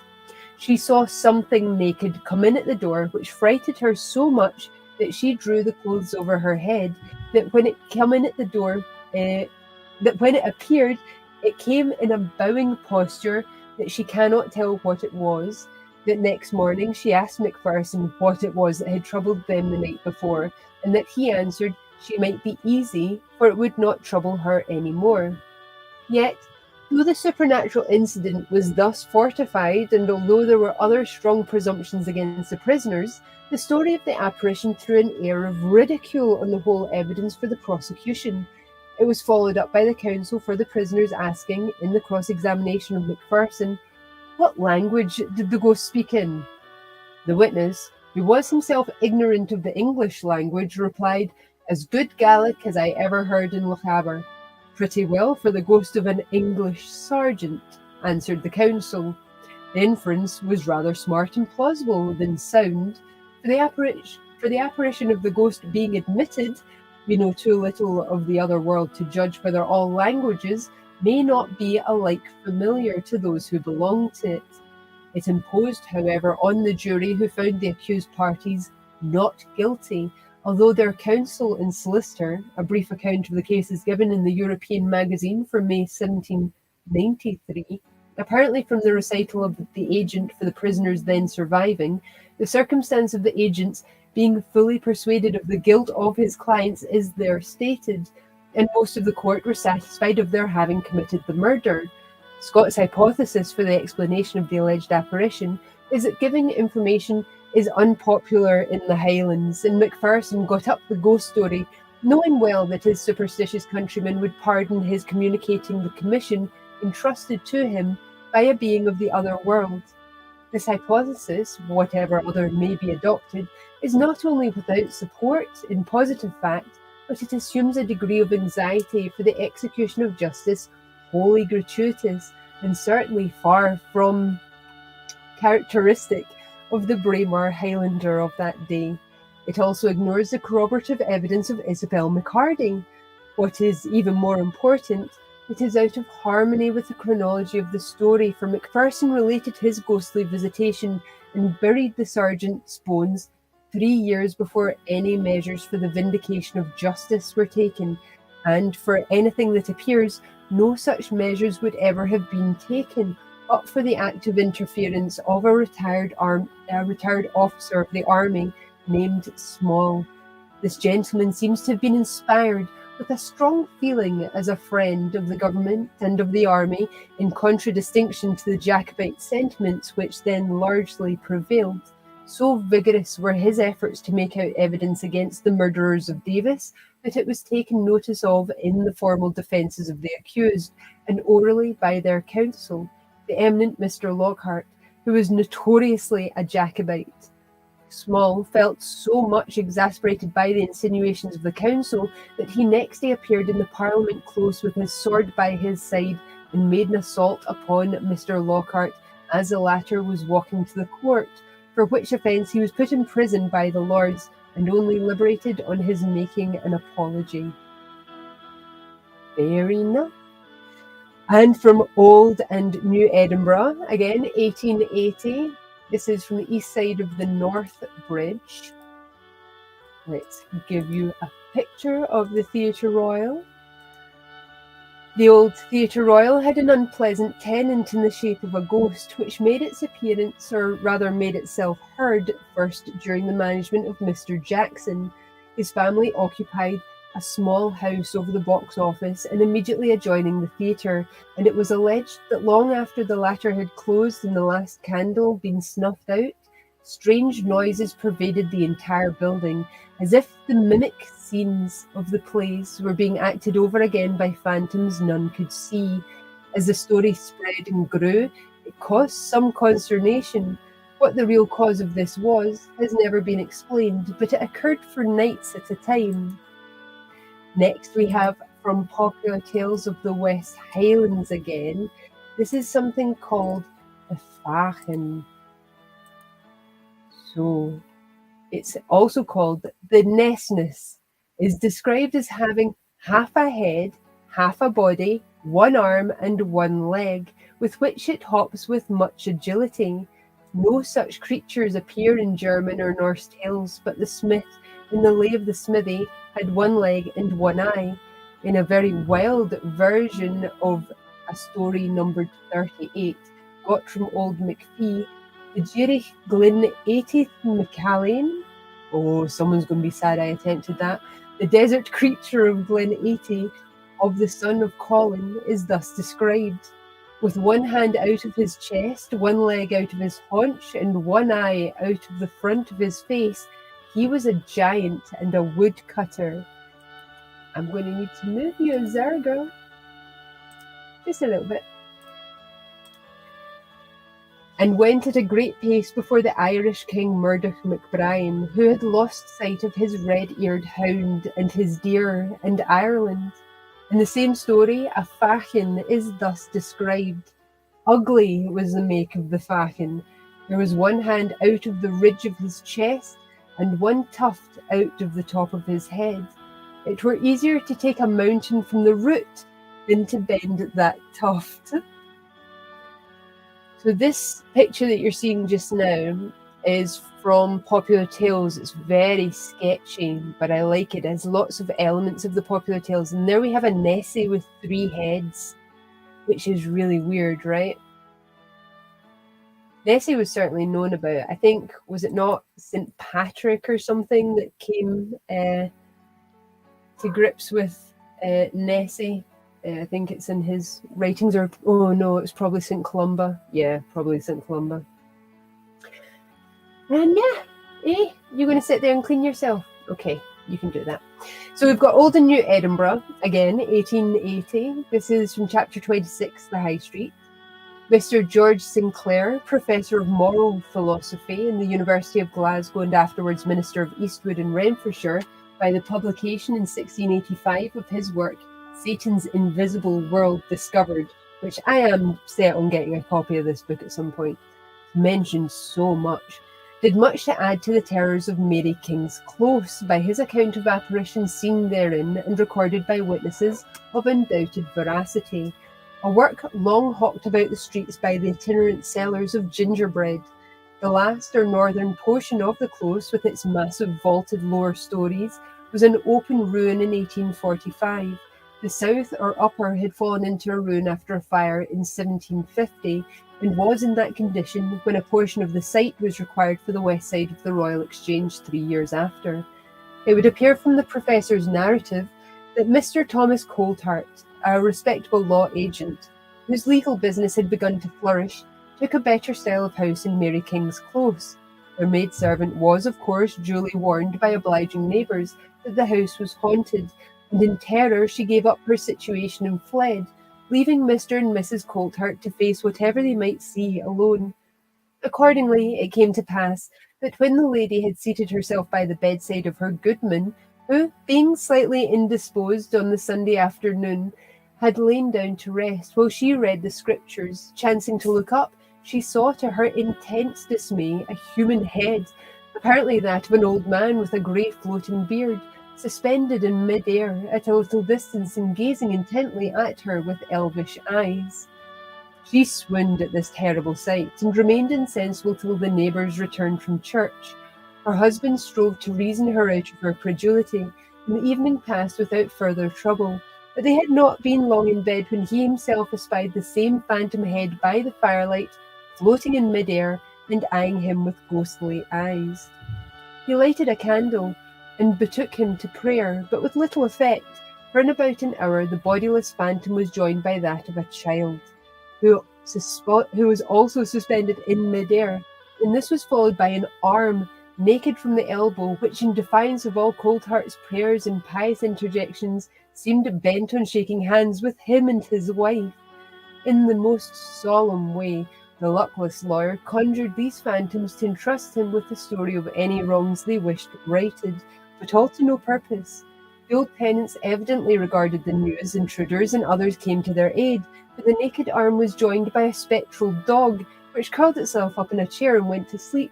And then came a cat, and many other creatures, but of grotesque and monstrous forms, till the whole room swarmed with them, so that the honest couple were compelled to kneel on their bed, there being no standing room on the floor, till suddenly, with a deep and awful groan, as of a strong man dying in agony, the whole vanished, and Mr. and Mrs. Coldheart found themselves alone. In those days of superstition, Mr. Coldheart, if we are to believe Professor Sinclair, must have been a man of more than ordinary courage, for he continued to reside in this terrible house till the day of his death, without further molestation. But when that day came, it would seem not to have been unaccompanied by the supernatural. At the moment he expired, a gentleman, whose friend and law agent he was, while asleep in bed beside his wife at Trinent, 10 miles distant, was roused by the nurse, who had been terrified by something like a cloud moving about the room. Starting up with the first instinct of a Scot in those days, he seized his sword to defend himself, when the something gradually assumed the form and face of a man who looked at him pale and ghastly, and in whom he recognised his friend Thomas Coldheart. "Are you dead? And if so, what is your errand?" he demanded, despite his fears, on which the apparition shook his head twice and melted away. Proceeding at once to Edinburgh, the ghost seer went direct to the house of his friend in Mary King's Close, and found the wife of the former in tears for the recent death of her husband. This account, a very common kind of ghost story, we are told, was related by the minister, of course, who was in the house on this occasion, to John, Duke of Lauderdale, who died in 1682, in presence of many other nobles. After this, the house was again deserted, yet another attempt was made to inhabit it, probably rent-free, by a courageous and drink-loving old soldier and his wife. But towards midnight the candle began to burn blue, and the grisly old head was seen to hover in mid-air, on which the terrified couple fled, and Mary King's Close was finally abandoned to desolation and decay. No record of its inmates in the flesh has ever been handed down, and thus the name of the place is associated with its goblins alone. Professor Sinclair, who wrote the history of these, was author of several very learned works on astronomy, navigation, mathematics, and so forth, but he also favoured the world with a strange discourse concerning coal, a compound of science and superstition, containing an account of the witches of Glenluce, Sinclair being, like many other learned men of his time, a firm believer in the black art. Oh my goodness. So, we actually did a Halloween night right next to Mary King's Close. There are Edinburgh vaults, which are very dark, pretty quiet, and huge. They just extend for miles, probably. So we were let loose from midnight on Halloween to 6 the next morning, and I just went and sat myself and talked to myself in the dark for a bit, which was fun. I don't know that I experienced anything supernatural. I was open to, anything, but there you go. So we're going to domestic annals now for 1885. This is from a chapter entitled The Interregnum. It's 1653 we're in. At this time commenced a series of alleged incidents constituting the once famous history of the Devil of Glenluce. A poor weaver named Gilbert Campbell at Glenluce in Galloway had given offence to a sturdy beggar named Agnew, the most wicked and avowed atheist, for which he was hanged at Dumfries. The wretch went away muttering that he would do the family a mischief, whether before or after Agnew's death does not appear. The weaver and his family began to be annoyed with whistling noises and by petty acts of mischief, as the mislaying and destroying of little articles, and the throwing of stones and peats, all by unseen hands. Their clothes were sometimes drawn from them as they lay in bed. At the suggestion of some neighbours, Campbell sent away his children, and for the time peace ensued.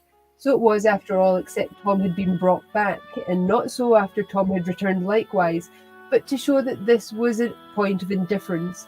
When Tom had been sent away in the keeping of the minister of the parish, the annoyances recommenced. This lad, it may be remarked, said he had heard a voice warning him not to go back to his father's house, and when he did return, he was sore abused, and thus once more driven away. We'll give you another picture. In February, the family began to hear a voice speak to them, but could not tell whence it came. They came at length in familiar discourse with the foul thief, that they were no more afraid to keep up the clash with him than to speak with one another. In this they pleased him well, for he desired no better than to have sacrifices offered to him. The minister, hearing of this, went to the house upon the Tuesday, being accompanied by some gentlemen, one James Bailey of Kerfin, Alexander Bailey of Dinraget, Mr. Robert Hay, and a gentlewoman called Mrs. Douglas, with the minister's wife, did accompany. At their first coming in, the devil says, "Quam literarum is good Latin." These are the first words of the Latin rudiments, which scholars are taught when they go to the grammar school. He cries again, "A dog!"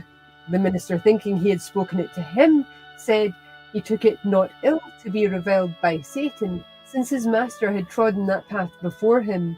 Answered Satan, "It was not you, sir, I spoke to. I meant the dog there," for there was a dog standing behind backs. This passing, they all went to prayer, which being ended, they heard a voice speaking out of the ground from under the bed in the proper country dialect, which he did counterfeit exactly, saying, "Would you know the witches of Glenluce? I will tell you them," and so related 4 or 5 persons' names that went under a bad report. The weaver informed the company that one of them was dead long ago.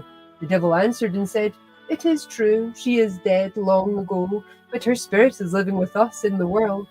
The minister replied, saying, though it was not convenient to speak to such an excommunicated and intercommuned person, "The Lord rebuke thee, Satan, and put thee to silence. We are not to receive information from thee, whatsoever name any person goes under. Thou art seeking but to seduce this family, for Satan's kingdom is not divided against itself." After which all went to prayer again, which being ended, for during the time of prayer no noise or trouble was made, except once that a loud fearful yell was heard at a distance, the devil threatening and terrifying the lad Tom, who had come back that day with the minister, that if he did not depart out of the house, he would set all on fire. Says the minister, "The Lord will preserve the house, and the lad too, seeing he is one of the family, and had God's warrant to tarry in it." The fiend answered, "He shall not get liberty to tarry. He was once put out already, and shall not abide here, though I should pursue him to the end of the world."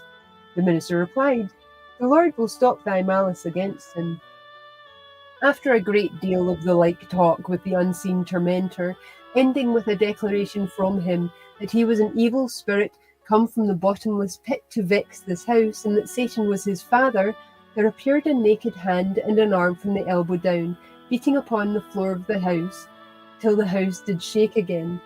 This the minister attested, and also that he heard the voice saying, "Saw you that? It was not my hand, it was my father's. My hand is more black in the looth," or palm. Sinclair, who relates these things, Satan's invisible world discovered, states that he received them from a son of Campbell who was at Glasgow College with him. We're on to the Scottish National Memorials again, where we're talking about charms, I believe. The Ardvorlich Clachdearg, or Clachdearg, oh, I'm not even bothered. A ball of rock crystal, about 1.5 inches in diameter, in a mounting of 2 hoops of silver, with a clasp and chain for suspension. It has been long in the possession of the Stewarts of Ardvorlich, and was formerly held in great repute in the neighbourhood as a charm stone for curing diseases of cattle. It is said to have been brought from the east by the Crusaders. The Ardvorlich stone was one of the most famous for the curing stones in the Highlands of Scotland, and it was the last of them which continued to be in request. Regarding stones of this class, Pennant says the same virtue is said to be found in the crystal gems and in the adder stone, and it is also believed that good fortune must attend the owner. Got another one. So for that reason, the first is called Clach Bui, or the powerful stone. Captain Archibald Campbell showed me one, a spheroid set in silver, for the use of which people came above 100 miles and brought the water it was to be dipped in with them, or without that, in human cases, it was believed to have no effect.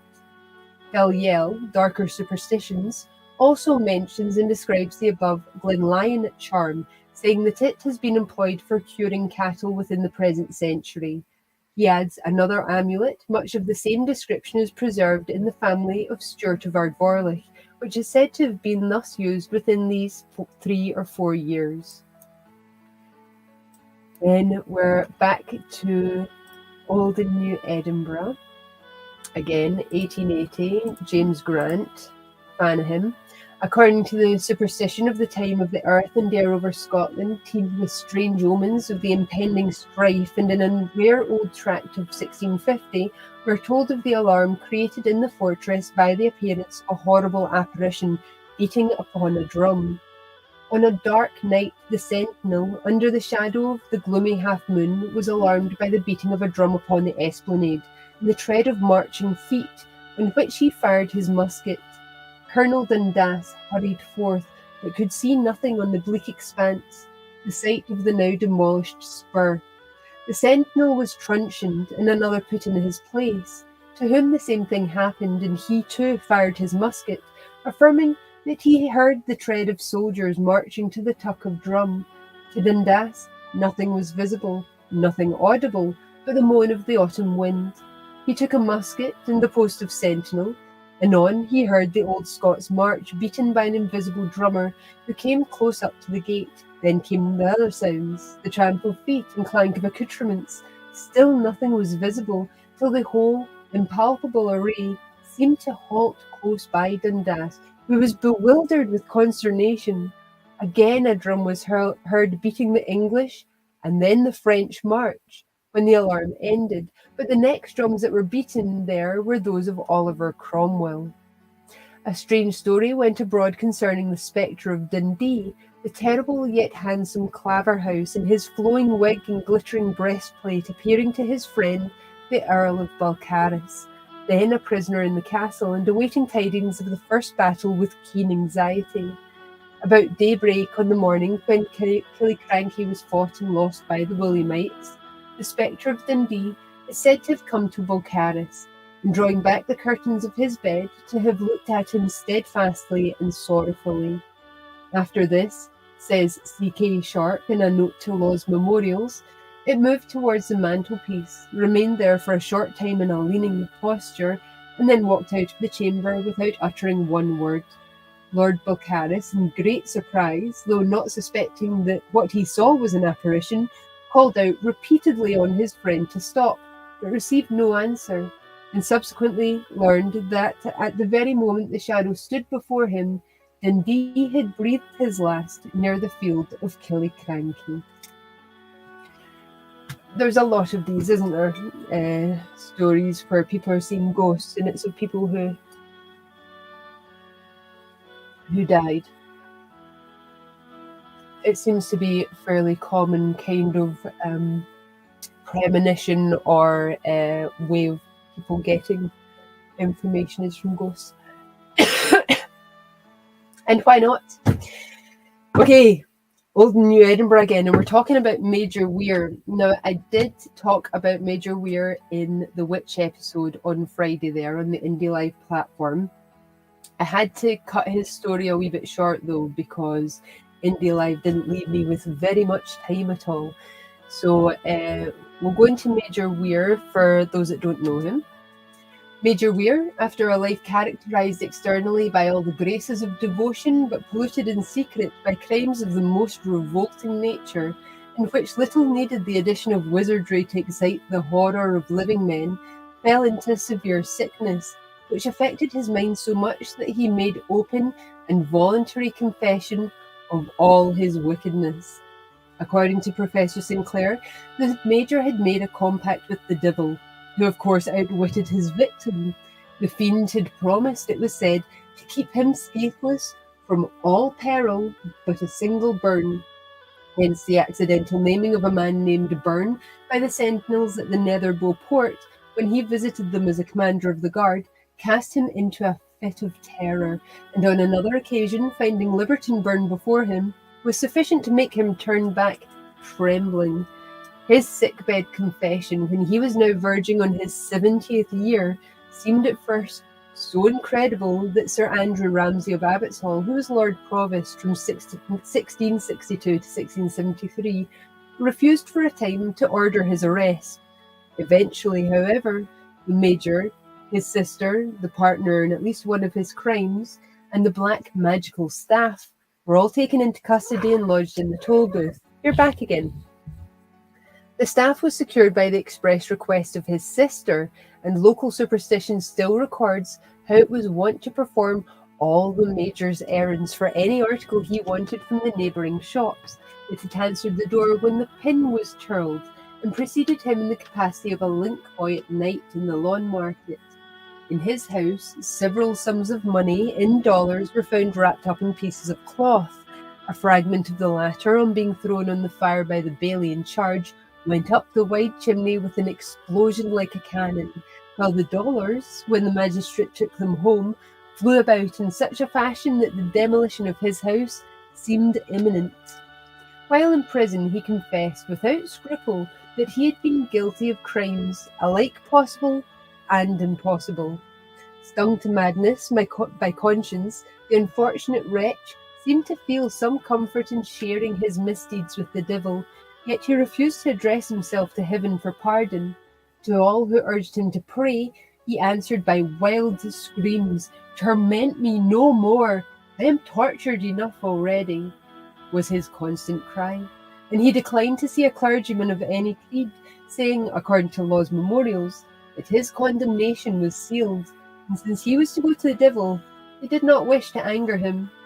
When asked by the minister of Ormston if he had ever seen the devil, he answered that any feeling that he ever had of him was in the dark. He and his sister were tried on the 9th of April 1670 before the Justiciary Court, and he was sentenced to be strangled and burned. Again, the usual punishment in Scotland for witchcraft. Between Edinburgh and Leith, and his sister Griselle, called Jean by some, to be hanged in the Grass Market. So, when his neck was encircled by the fatal rope at the place of execution, and the fire that was to consume his body, the burn, to which, as the people said, the devil had lured him, he was bid to say, "Lord, be merciful to me." But he only replied fiercely and mournfully, "Let me alone. I will not. I have lived as a beast, and must die like a beast."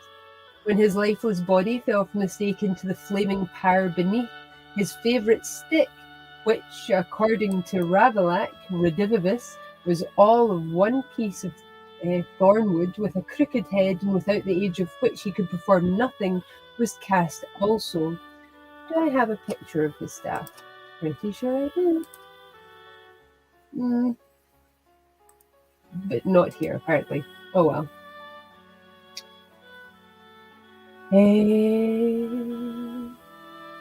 It was remarked by the spectators that it gave extraordinary twistings and writhings, and was as long in burning as the Major himself.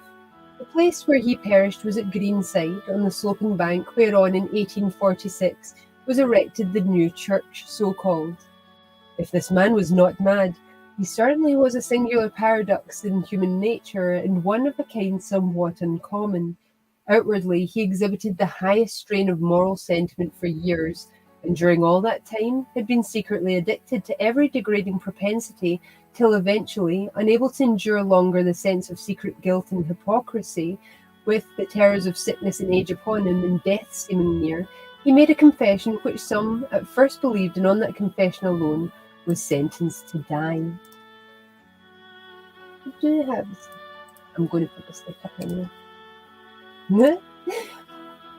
If Weir was not mad, the ideas and confessions of his sister show that she undoubtedly was. She evidently believed that her brother Stick was one possessed of no ordinary power.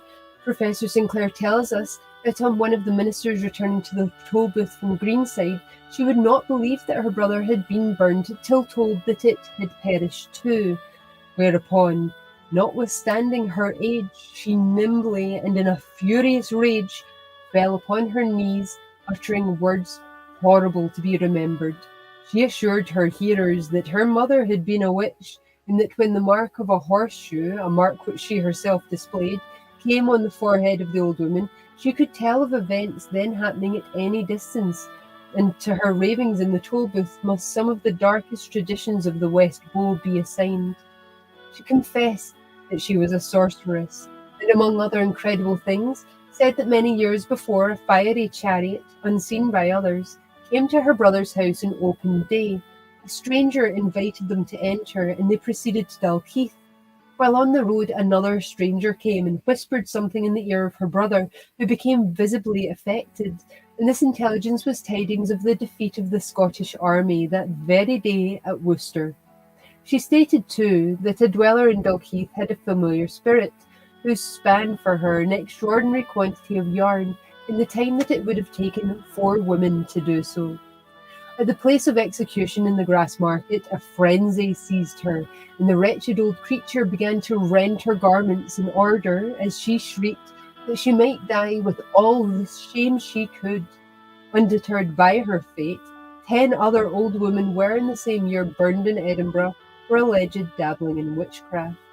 The Reverend Professor who compiled Satan's Invisible World relates that a few nights before the Major made his astounding confession, the wife of a neighbour, when descending from the castle hill towards the Bowhead, saw 3 women in different windows, shouting, laughing, and clapping their hands.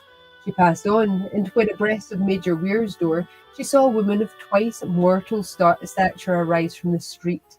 Filled with great fear, she desired her maid, who bore a lantern, to hasten on, but the tall spectre still kept ahead of them, uttering shouts of unmeasurable laughter, till they came to the narrow alley called the Stinking Close, into which the spectre turned, and which was seen to be full of flaming torches, as if a multitude of people were there, all laughing merrily. This sight at so dead a time of night, no people being in the windows belonging to the close, made her and her servant haste home, declaring all they saw to the rest of the family. And we have his house again. I did show this before, but it's time for his house. Okay. For upwards of a century after Major Weir's death, he continued to be the bugbear of the Bow, and his house remained uninhabited. His apparitions, his chambers, was frequently seen at night, flitting like a black and silent shadow about the street. His house, though known to be deserted by everything human, was sometimes observed at midnight to be full of lights and heard to emit strange sounds, as of dancing, howling, and, what is strangest of all, spinning. Some people occasionally saw the Major issue from the low close at midnight, mounted on a black horse without a head, and gallop off in a whirlwind of flame.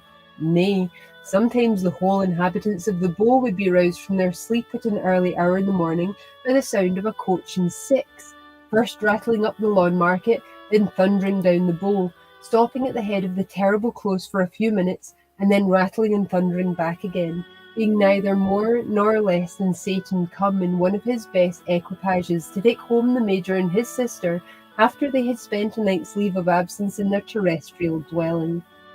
Scott also tells us in his letters on demonology that bold indeed was the urchin who approached the gloomy house, at the risk of seeing the Major's enchanted staff parading the desolate apartments, or hearing the hum of the necromantic wheel, which procured for his sister such a reputation as a spinner.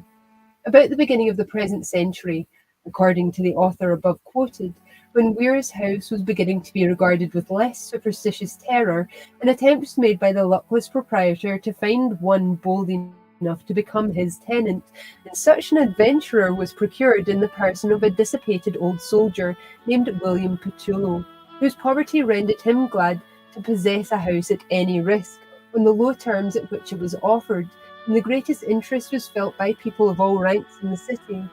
On its becoming known that Major Weir's house was about to have a mortal tenant at last, Petullo and his spouse felt rather flattered by the interest they excited, but on the first night, as the venturesome couple lay abed, fearful and wakeful, a dim, uncertain light proceeding from the gathered embers of their fire, and all being silent around them, they suddenly saw a form like that of a calf, which came forward to the bed, and setting its 4 feet upon the stalk, looked steadfastly at the unfortunate pair. When it had contemplated them thus for a few minutes, to their great relief it took itself away, and slowly retiring, vanished from their sight, as might be expected. They deserted the house next morning, and for another half-century no other attempt was made to embark this part of the world of light from the aggressions of the world of darkness. But even the worlds of spirits could not withstand the Improvement Commission, and the spring of 1878 saw the house of the wizard numbered with the things that are no more in this quarter of Edinburgh, and to effect the removal of which, the commissioners gave freely the sum of £400,000, which in 1878 was a lot of money. Oh my word, that's a lot of money. We're going to take a break now, just for a minute, and then people can grab coffee. I'm certainly going to grab myself a coffee, I think. And we're going to, have some pictures that I couldn't fit in elsewhere to tide you by for just now. And I will see you just shortly.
I'll be sad if you're not getting the music along with these pictures.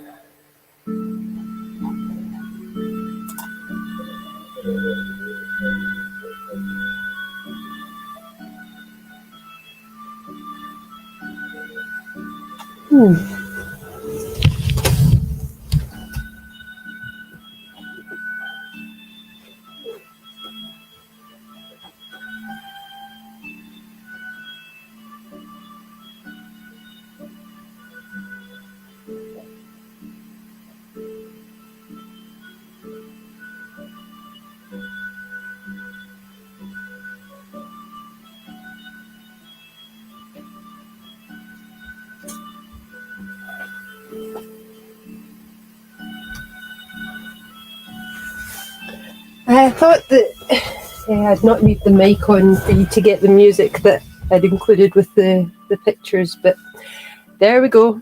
We're learning all the time.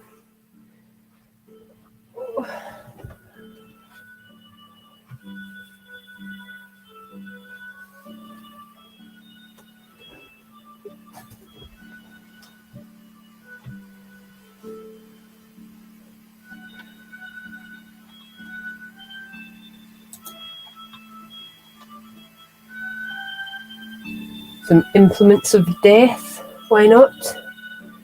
Some guillotines, etc.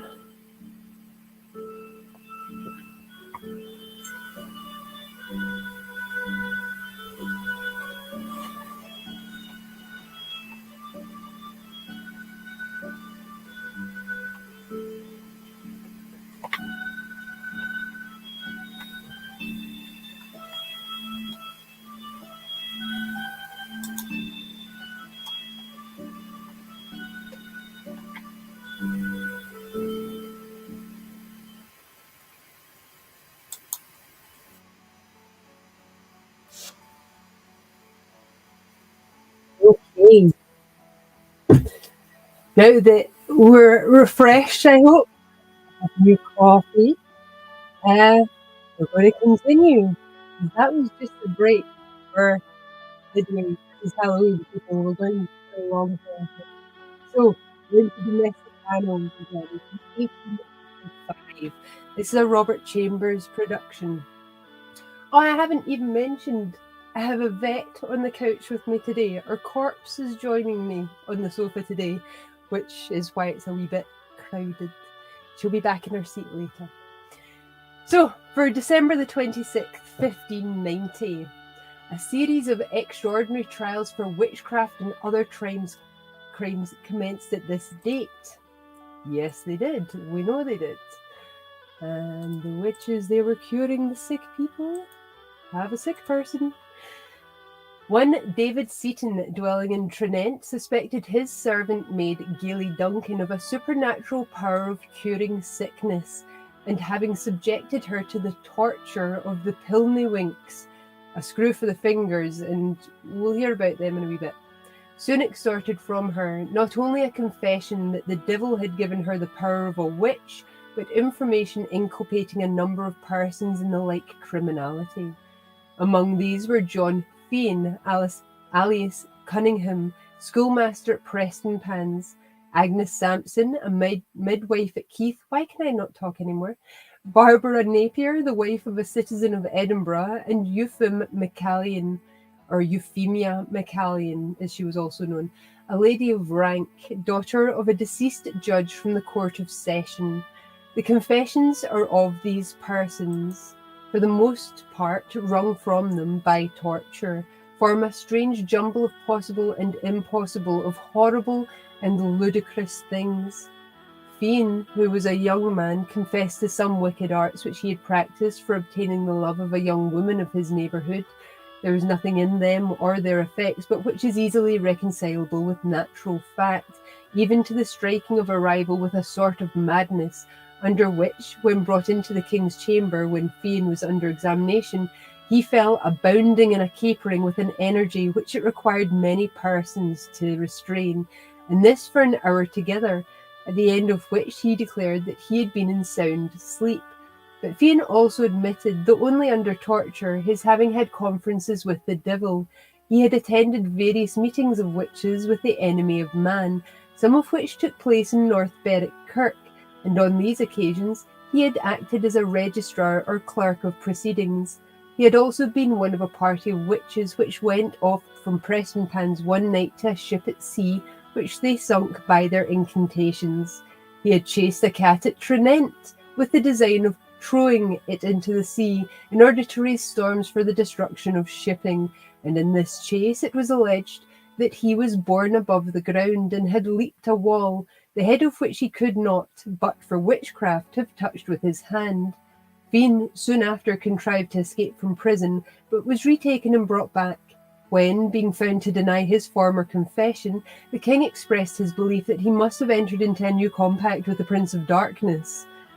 His person was searched for marks, but in vain, and he was then subjected to tortures of the direst kind, with a view to bringing him back to his confession.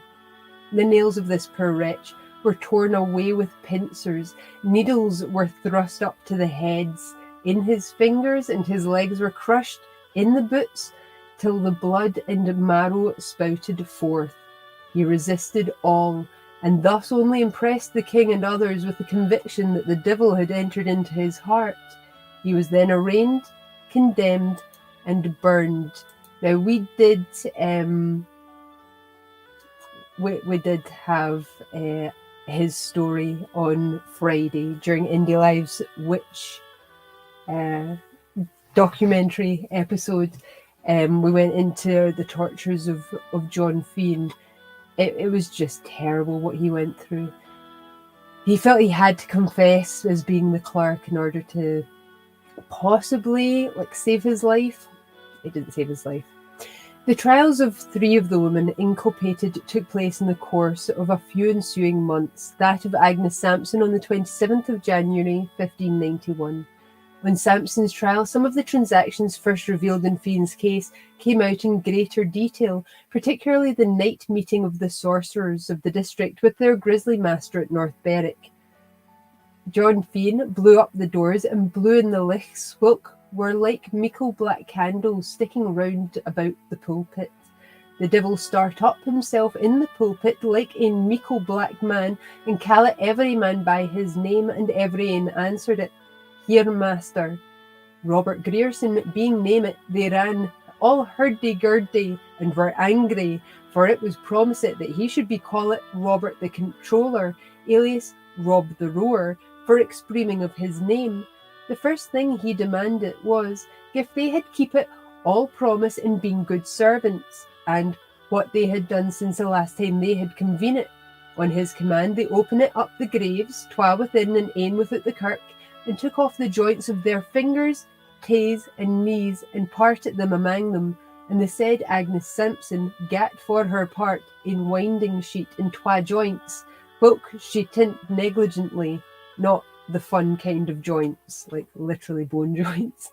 The devil commanded them to keep the joints upon them, while till they were dry, and then to make ane powder of them, to do evil withal. Then he commanded them to keep his commandments, whilk were to do all the evil they could. The devil then ordered them to perform an act of homage towards himself, which does not admit of description.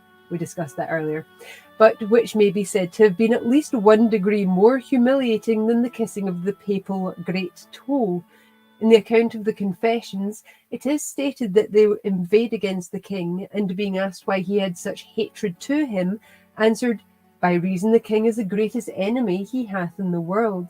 According to the ditty, the devil had on him in gown and in hat, whilk were baith black, and they that were assembled part stood and part sat.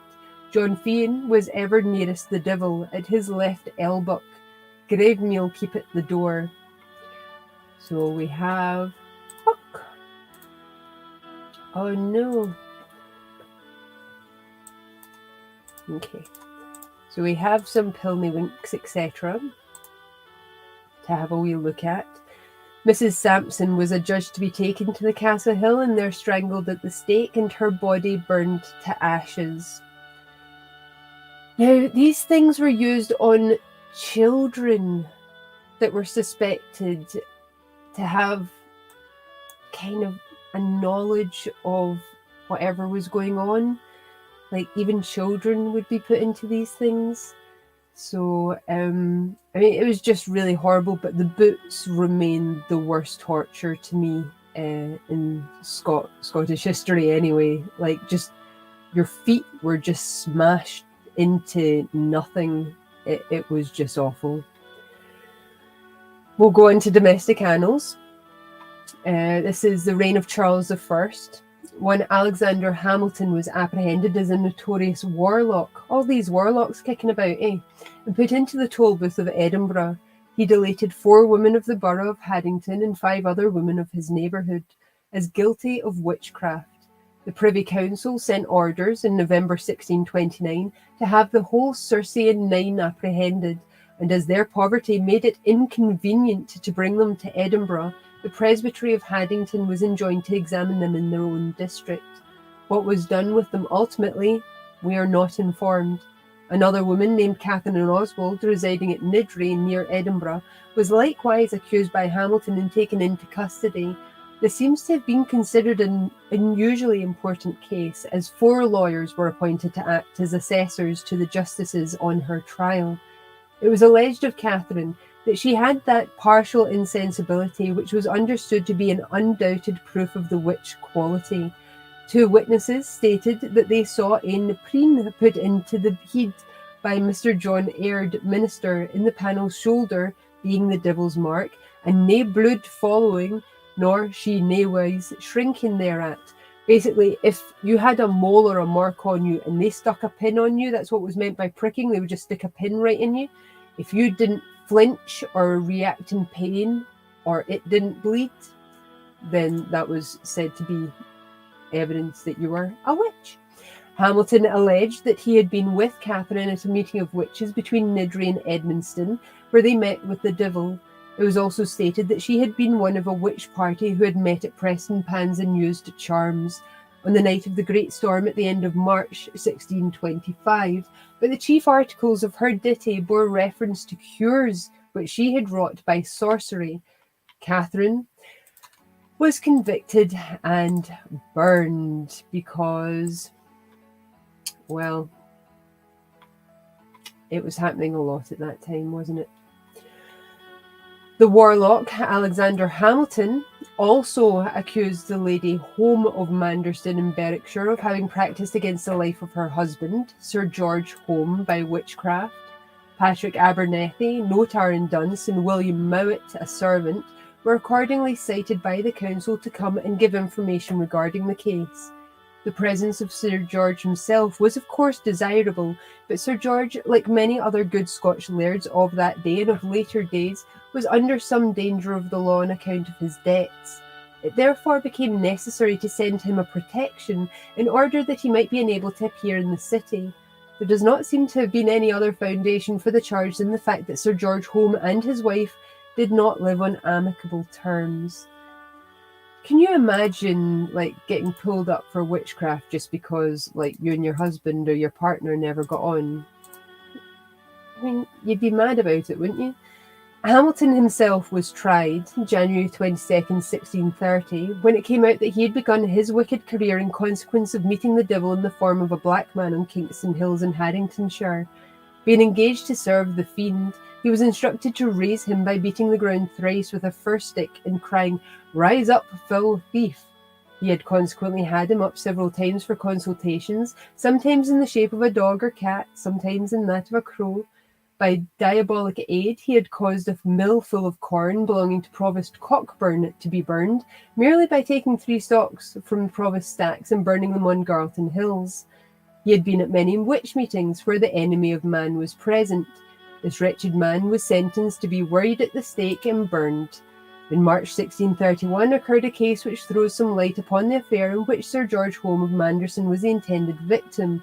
John Neal in Tweedmouth was then brought forward and tried for sorcery and witchcraft. It was alleged of him that he made a man's wife wash her husband's shirt in a south running water and then put it on him, whereupon he recovered. His profession of skill in both laying on and taking off of diseases Amongst other things laid to his charge was meeting with the devil and other witches on clothing him law, and consulting how Sir George Home of Manderson might be destroyed, to that end getting an enchanted dead foal, and putting it in Sir George's stable under his horse's manger, and putting a dead hand enchanted by the devil in Sir George's garden in Berwick, by which enchantment Sir George contracted a grievous disease, of which he could not be recovered, until the said foal and hand were discovered and burned. He was found guilty. Fair enough. The cats are making some crazy noises. They've got the zoomies, they're running about a bit. Historical Works has a very short anecdote from us. Historical Works, James Balfour was a Lord Lion during Charles I and Charles II's reign, and he basically compiled a history of Scotland from as many manuscripts and books as he could find on the subject.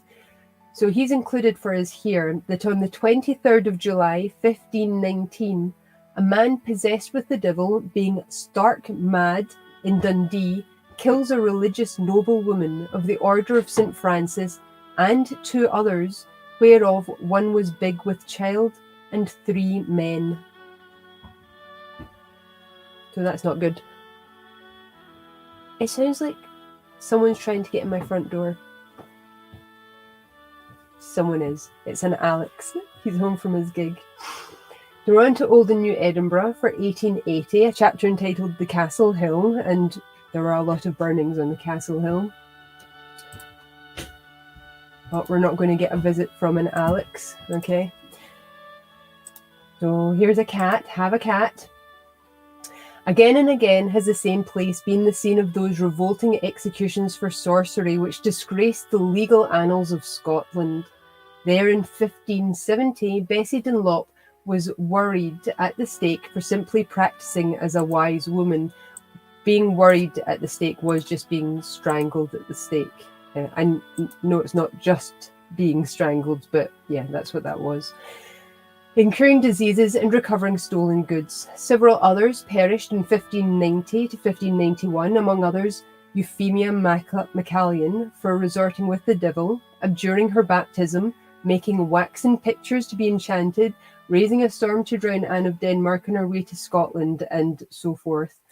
In 1600, Isabel Young was worried at the stake for laying sickness on various persons and thereafter burnt to ashes on the Castle Hill. 8 years after, James Reed, a noted sorcerer, perished in the same place, charged with practicing healing by the black art. Witchcraft, says one authority, he learned frae the devil his master, in Binny Craigs and Kirstorfen, where he met with him and consulted with him divers times, whiles in the likeness of a man, whiles in the likeness of a horse.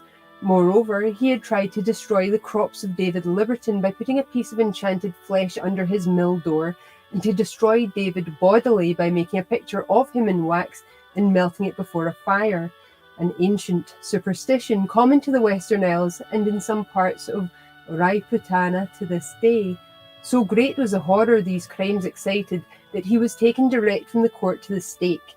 During the 10 years of the Commonwealth, executions on this spot occurred with appalling frequency. On the 15th of October, 1656, 7 culprits were executed at once, 2 of whom were burned, and on the 9th of March, 1659, there were, says Nichol, 5 women, witches, burnt on the Castle Hill, all of them confessing their covenanting with Satan, some of them renouncing their baptism, and all of them oft times dancing with the devil. But she didn't really get away with that. No, not catnip, Chris. Just the zoomies. It's just that time of night, man. It just seems like they're on the go. They're scratching up the carpet in the hall and running about, something fierce, crashing into walls and doors and stuff, as far as I can hear. I'd be surprised if you weren't hearing it at the moment, actually. We're on to domestic annals. Again, this is the reign of James VI, so we're going back a wee bit. July 21st, 1603. James Reed, a noted sorcerer and charmer, was strangled and burnt on the Castle Hill of Edinburgh for his alleged practice of healing by the black art. Why are people getting killed for healing people, no matter how they're doing it? I find that absolutely baffling. Whilk Craft says his ditty he learnt frae the devil his master in Binny Craigs and Kirstorfen Craigs, where he met with him and consulted with him to learn the said craft, wha gave him 3 pennies at ane time and a piece grease out of his bag at ane other time, he having appeared to the said James divers times, whiles in the likeness of a man, whiles in the likeness of a horse. Whilk likewise learned him to tak south running water to cure the said diseases. We've, yeah, we know what happened to him. He got killed, Old and New Edinburgh, Volume 2 from the Canning Gate. We have a picture of this one too. Oh, hangings. Yeah, why not?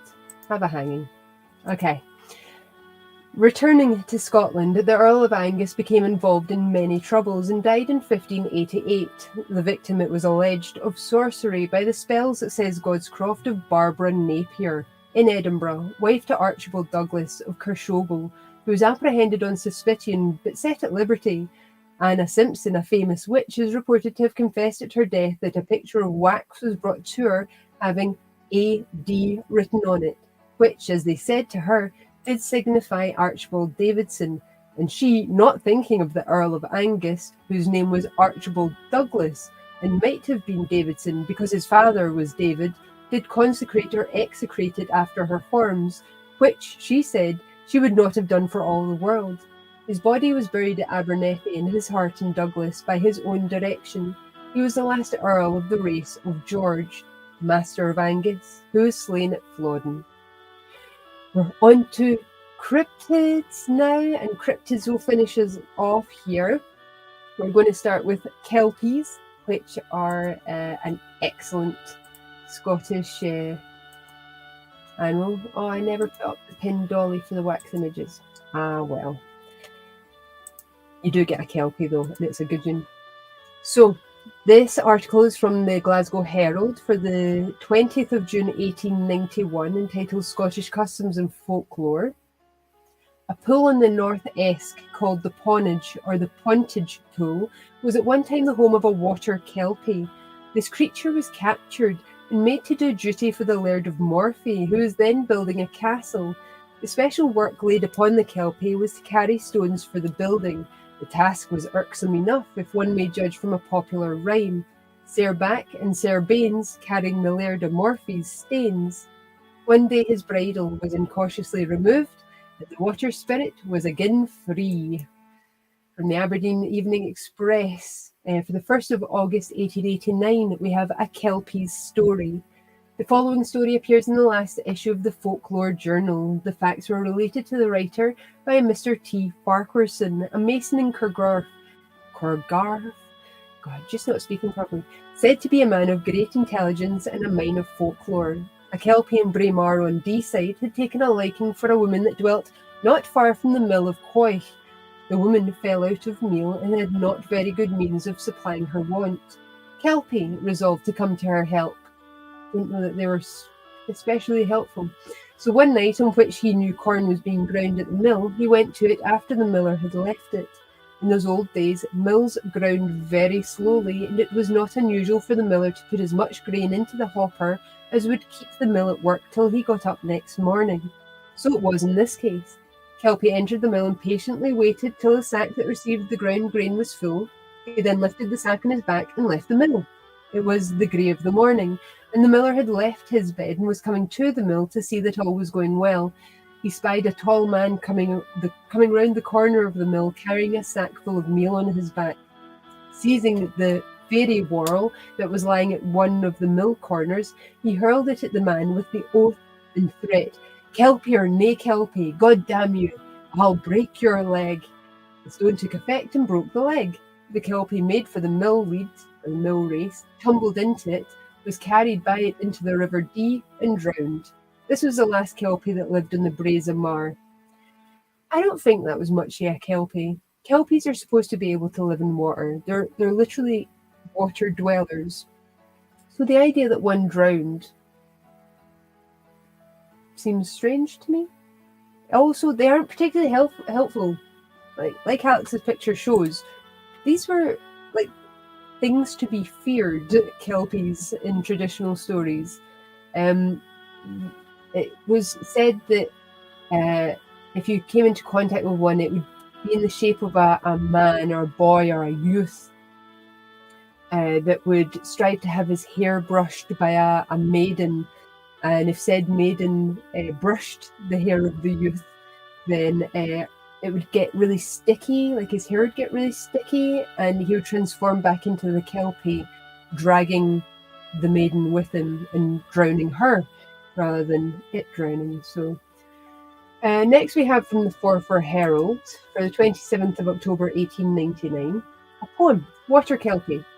After the bent with heather blent, and through the forest brown, I tread the path to yon green strath, where Braeborn eskerins down, its banks alang, quilk hazels thrang, where sweet-serred hawthorns blow. I loof to stray and view the play of Flecket schools below.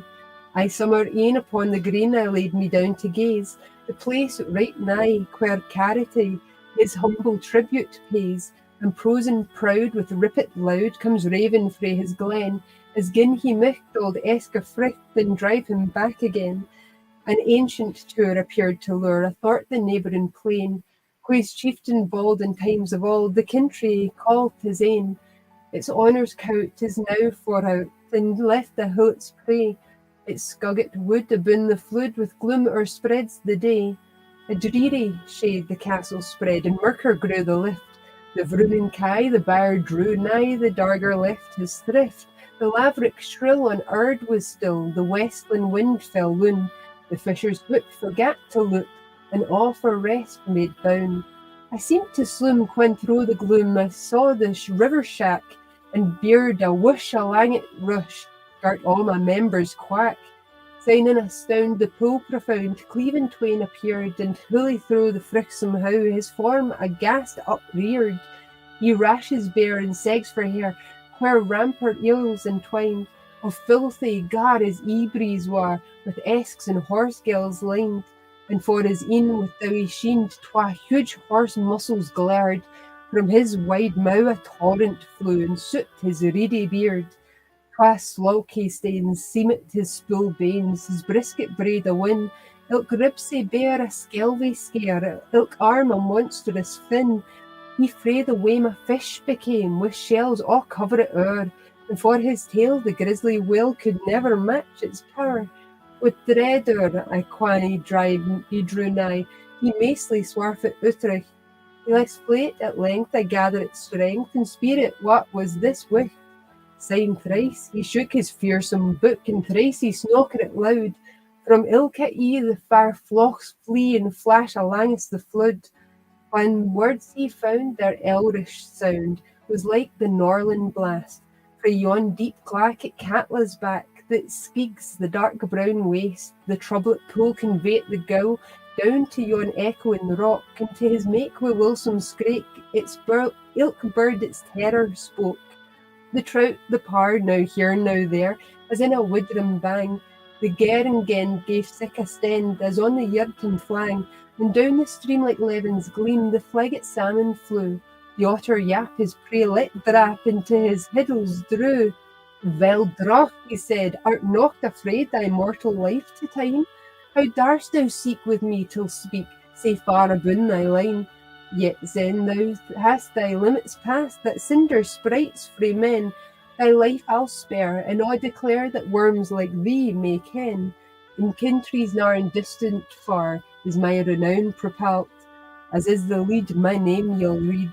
The stripes and burns through all their turns, as wheels the water wide. My laws obey their spring heads frae down till the salt sea tide. Like some wild stag I after vague and scamper on the wave, while with my bit my mow can fit, may Garmy be his slave. To him I'll work, baith morn and mirk, while he has work to do. Content he tak I do nae shack, his bridle frae my mow. When Morphe's laird his biggin reared, I carry it a' the stains, and mony a shiel has heard me squeal for sair brised back and banes. Within flood mark I have to work, good will it when I please. In quarries deep while others sleep, great blocks I win with ease. Yon bonny brig when folk would big, began my stream look braw. A sair toiled wicht was I beneath, I did mair than them a'. and weel thy kent what kelp I lent, for thy yon image frent, aboon the pen whilk I defend, and it their kelpie named. When lads and lasses walk the clays, near by you when he hit, the sound of me their daffin lays, thy dare no midge for fricht. Now in the midst of them I scream, one toozling on the haw, then quigger by them down the stream, then loud nickering in a laugh. Sick likes my fun of work when run, but I do meikle mair. In pool or ford can nane be smoored, gin kelpie be nae there.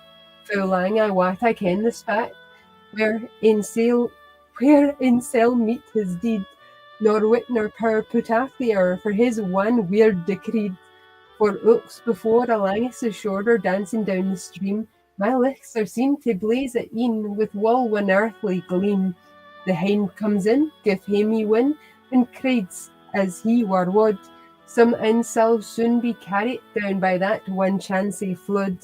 The taken leal thy ken full weel, on water sides one, and all but thy was weird I spave, fast frae the danger run. But from it folk I thus provoke to meet the fate thy flee, to wilder it wise their waeful lichts, but lichts of joy to me. With rueful cries that rend the skies, their fate I seem to mourn like crocodile on banks of Nile, for I still do the turn. Dus cautious men af they are seen, therein as they were hurt, despise all read in court their deed, by me are they inspired. Yestreen the water was in spate, the stanners all were cured, a man nae stranger to the gate, rade up to tack the ford. The hale town sware it wadna ride, and Kelpie had been heard. Timber, but nae a giffen wad he bide, his shroud I had prepared. The human shape I sometimes ape, his prose and haw rade hame. I starnless night he gat a fright, mace cracked his bustus frame. I in a glint lapped on a hint, and in my arms him fanked. To his door cheek I kept the cleek, the carl was sair bemanked. My name itself works like a spell, and quiet the house can keep. When greets the wane, the nurse in vain, folk tired it tries to sleep. But gin show say, lie still, ye scrae, there's water kelpie's chap. It's flate to wink, and in a blink it sleeps as sounds a tap. He said, and thrice he raised his voice, and gave a horrid growl.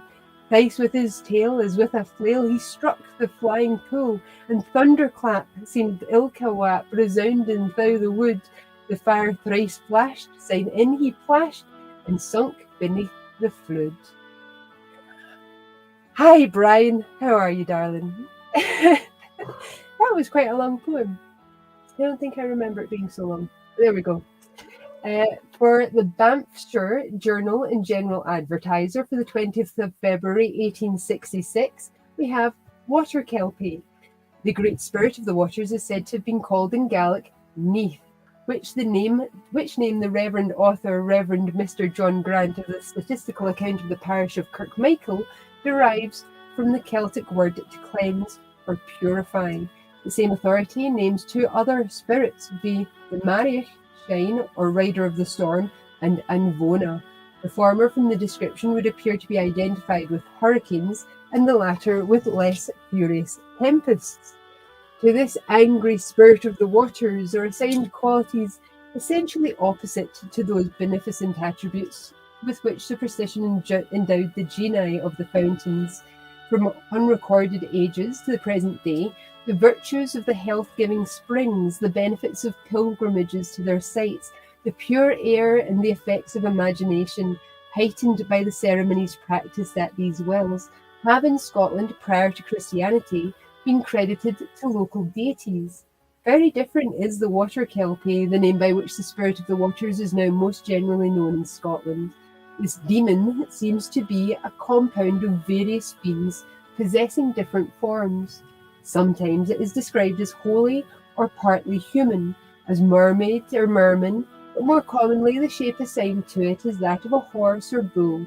The sounds of the kelpie when heard in the storm, whether as the wild neighing or hoarse bellowing, is reckoned a sure presage of misfortunes. In form of a horse, the kelpie is believed to emerge from the sea or a lake, and to tempt the unwary to mount on his back, that he may dash with his rider into the depths of the flood.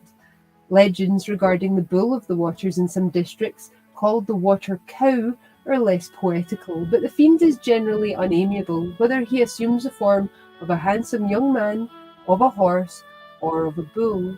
In Scotland, the belief in the existence of the water kelpie was very general in the last century, and is by no means extinct in the present generation. There are few lakes regarding which there are not legends and traditions of the appearance of this fiend in its waters or on its banks, and many persons were asserted to have seen the horse or bull of the waters. I believe it. Next, from the Shetland Times, for the 10th of September 1881, we have Scottish, Shetlandic, and Germanic water tales. Both in its tales and its terminology, Shetland folklore has evidently preserved some striking relics which go far to supplement hitherto missing links of the Teutonic Creed. Mythic water horses and water bulls or cows are to be found in the religious system of many nations of old. Aye, they still haunt the imagination of living men in the shape of Scotch water kelpies. I'm going to put up the water kelpie again. Or of dapple grey stallions and brown steers that rise from some mysterious German lake, such as the Nix-haunted Mummel Sea of the Black Forest. But nowhere in this country have I yet met with, after much personal inquiry among English and Scotch friends, the highly significant name of a Shetlandic water horse which deserves being rescued from oblivion. It is called the Nuggle. It was in a somewhat casual way I at first heard of this remarkable name.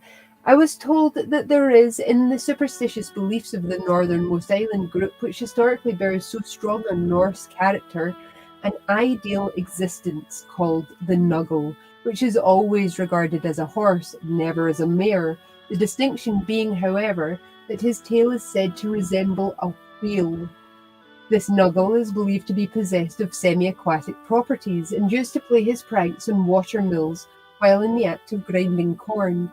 My first informant, Mr. Robert Sinclair, to whom as well as to his son I am greatly indebted for excellent communications, added, "When young, I saw the ruins of a water mill, which tradition said had been deserted because of the Nuggle." Both the suggestive name of the qualities of this mythic horse deeply aroused my interest, for they seemed to fit in wonderfully with the elaborate system of the Germanic water cult, a form of worship which may have preceded, or for some time gone side by side, with the Asa religion, and which was only fused into the latter after a hostile struggle dimly recorded in the Edda. I therefore continued inquiries about the connections of his gruesome phantom figure of the waves.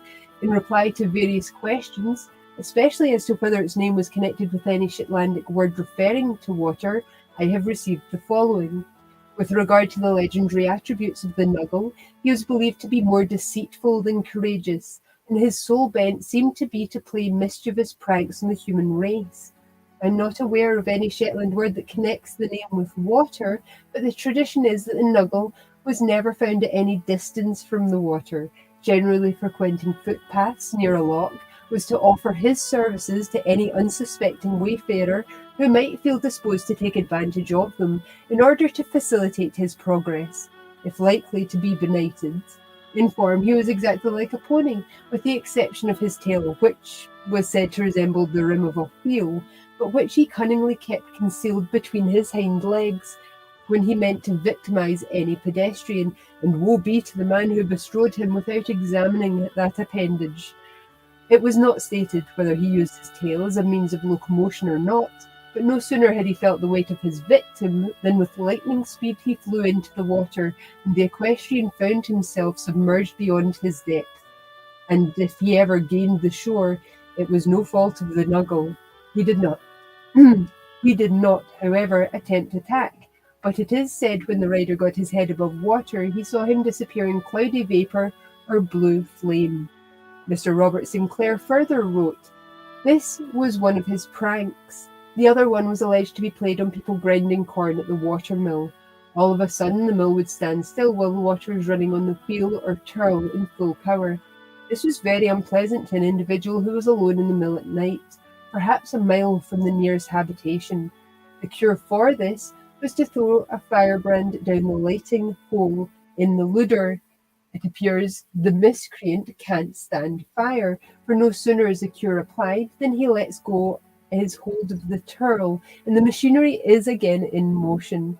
Numerous instances are recorded illustrating both these phases of his propensity to work mischief. Like the Kelpie, he was never spiteful. That is, he would never resent an injury done him. Another and more dangerous trick of his was, at twilight, to place himself close to a path near a loch in an inviting position to allure any unfortunate passer-by onto his neck. And the very moment any fool took the advantage, he would find the advantage all on the other side, discover himself in the middle of the loch, and would see the track of the accommodating animal in a broad streak of blue fire across the water. There is not a single instance, so far as my knowledge goes, of anyone losing their life in this way. His tricks were always seasoned with mercy. And there we go. He continues later on in the 1st of October 1881. It is clear from the foregoing that the water stallion of this country's outermost thule is the same as the Icelandic and Scandinavian nick, or knock, or knockin, a water spirit in horse form, who appears in all Teutonic lands. He properly belongs to the pellucid stables of Nickar, the Germanic sea god, into whose shape All-Father has thrown himself. Perhaps after Vanna cult had been replaced by the Asa system, Poseidon was called the Zeus of the sea. Odin was a ruler of the deep, through one of his incantations, as we see from the Edic registers of his numerous aliases. Evidently, in his quality as a chief water deity, he bore the name of Nikar and Nikut, or Hnikar and Hnikurr, variations which mark different Norse dialects. To the Icelandic, Nikar corresponds to an Anglo-Saxon Nikor, to Nikuts, an old High German water spirit, Nichus. I have to believe you. We're going to go on and talk about... we'll do the East of Fife record. So, from the East of Fife record for the 20th of November 1874, we have a strange Highland superstition, a water horse bridle. Hi, Clilnick, how are you? The reader must know that the water kelpie of the south of Scotland is also a prominent character in Highland superstition. I'll put him up again. The kelpie, or urusk, is generally represented as of the male sex, of a form rude, indeed, and grotesque, but upon the whole of human shape, cross and ill-tempered, delighted in foreboding and witnessing calamity, but to be propitiated and readily attached to such as have the courage to trust him with confidence and kindness. In the south, the kelpie is an inhabitant indifferently of rivers and lakes, while in the Highlands he is almost always associated with solitary rivers, where they wind their murmuring way through wild and uninhabited glens, or with those deep, dark, eddying cauldron pools that mountain torrents so frequently scoop out for themselves as they plunge and roar adown the steep in their mad and headlong gallop to the sea. Thus the kelpie of the south and the urusk of the north are, upon the whole, identical, half human, half demoniac, to be shunned and avoided if possible, but if accidentally encountered, to be conciliated and caressed, never to be openly challenged or defied. But while the waters of the south can only boast of their kelpie, those of the north are the habitation not only of the urusk, but of the water horse and water bull. These last are painted on that tablet of the popular mind consecrated to superstition, as upon the whole of the same shape and form as the more kind quadrupeds after whom they have been named, but larger, fiercer, and with an amount of devilment and cunning about them, of which the latter fortunately manifest no trace. Calves and foals are the result of occasional intercourse between these animals and their more civilized domestic congeners.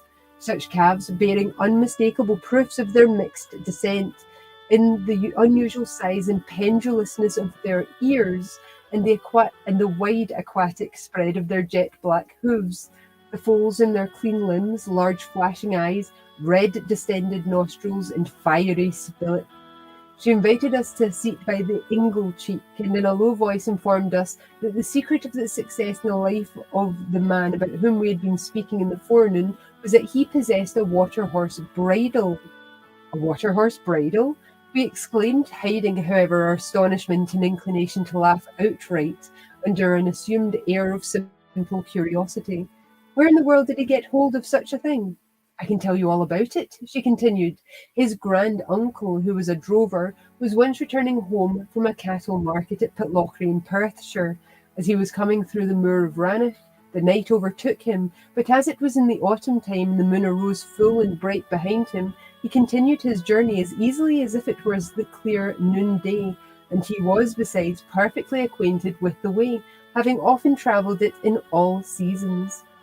With his stick in his hand and his plaid over his shoulder, he walked along hastily, without stop or halt, till he reached Lena Nakul, where he sat down to refresh himself with some bread and cheese and a bottle of milk he had got at a shepherd's house on the way. For Donald Murdrofair, as they called him, was a very sober man, and seldom drank whisky. As he sat on a stone by the side of a lake, he saw something glittering in the moonlight, which, on taking it up, he found to be a horse bridle. Domhnall Moore carried the bridle home with him, and was surprised next morning to find that the bit and buckles were of pure silver, and the reins of soft and beautifully speckled sort of leather, such as he had never seen before. What astonished him most was that on touching the silver bit, it felt so hot as to be unbearable. He was very much frightened as well as astonished, and now wished that he had let it lie where he found it. It was only when a wise woman was sent for from a neighbouring glen that the truth became known. She declared it to be a water horse's bridle, the bit of deep down, subterranean silver still retaining part of the heat which belonged to it in its primeval molten state.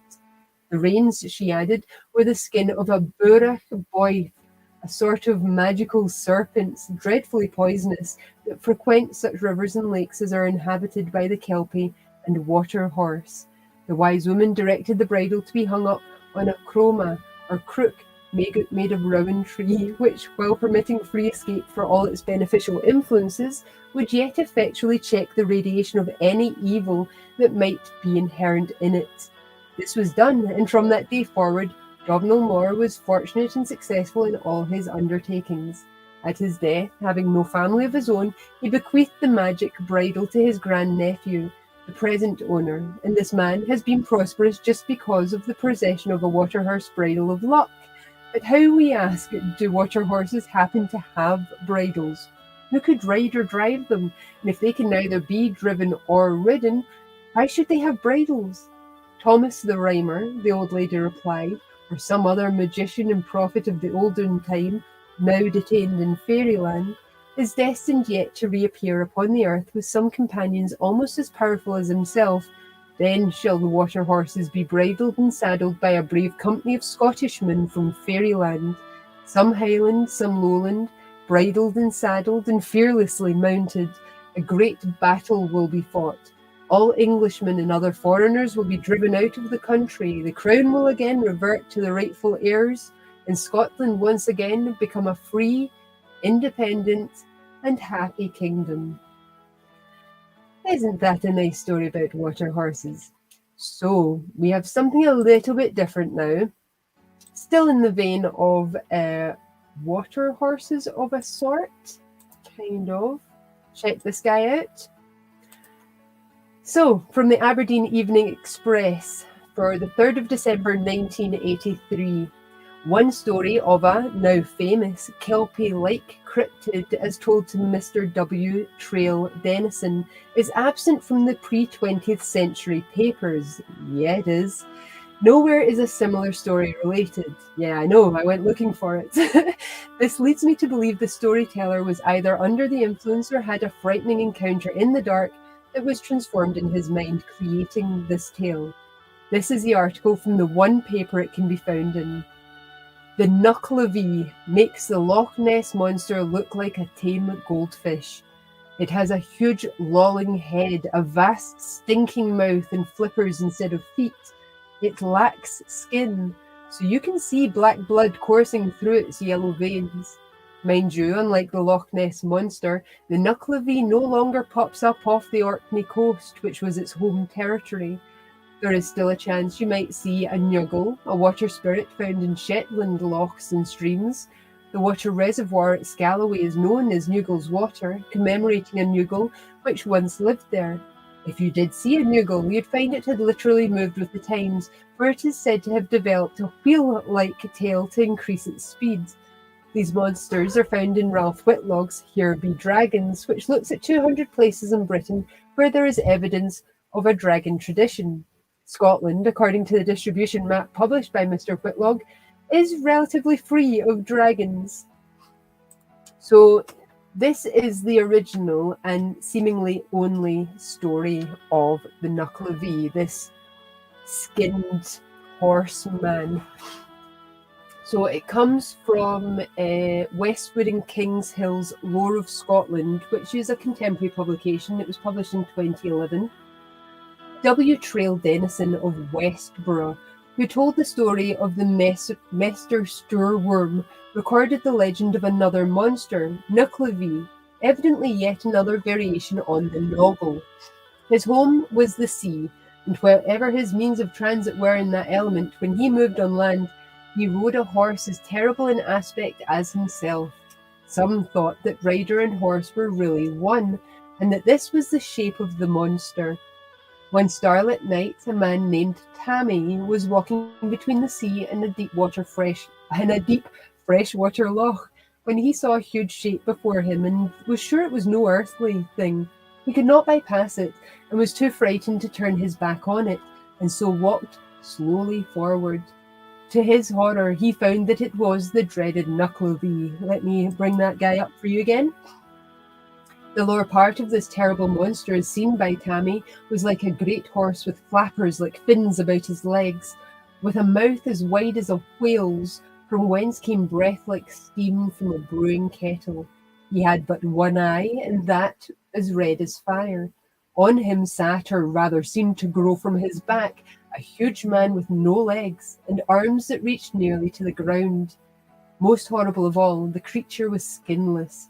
His surface was made up of raw, red flesh, black blood running through yellow veins, and white sinews twisting and stretching as he moved his arm to grab for his prey. Tammy remembered that Nuckelavee was said to dislike fresh water, and ran as fast as he could towards a rivulet, connecting the loch with the sea. Tammy knew if he could only cross the running water, he was safe, so he strained every nerve. As he reached the near bank, another clutch was made at him by the long arms. Tammy made a desperate spring and reached the other side, leaving his bonnet in the monster's clutches. Nuckelavee gave a wild, unearthly yell of disappointed rage as Tammy fell senseless on the safe side of the water. Fresh running water was always a protection against the kelpie, nor could it have been a bar to the Shetland Noggle, since this creature was sometimes seen in a burn. Nuckelavee is a sort of composite ogre, and Denison's detailed account is perhaps over-elaborate. Other bogey beasts are sometimes said to be skinless, but their flayed appearance is not usually described in such graphic terms. So there we go. I don't think it eats grass either, wee Scots dog. I'm pretty sure it's men's he's after. We're going to talk banshees now, because banshees. Let me bring her up for you. We have another of Alex's pictures. So this is from the Dundee, Perth and Cooper Advertiser for the 10th of September 1858. Nothing is heard but the Geraldine's death song. Speak low, the banshee is crying. Hark to the echo, she is dying, dying. Hush, hush, have you heard what the banshee said? Oh, list to the echo, she is dead, she is dead. From the Paisley Herald in Renfrewshire Advertiser for the 10th of September 1870, we have an article entitled Luck in a Shadow. It continues, apparently, but there were other things belonging to the Overton family to which my mind turned quite as often as to its old maids. A real family is nothing without its banshee, who appears in the house just before the death of a member and wrings its hands or rattles its chains or goes through some performance equally sensible and consoling, and such a banshee the Overton family has. There are many traditions of its appearance, but latterly I think it must have been attending to a part of the family who reside in a distant planet. For many an Overton has died since I came into the world, and never a Banshee has appeared, so that individual had little interest for me, but connected with it was, of course, a prophecy, and in that I did take the deepest interest. The Fife Herald for the 15th of June 1871 has the Banshee.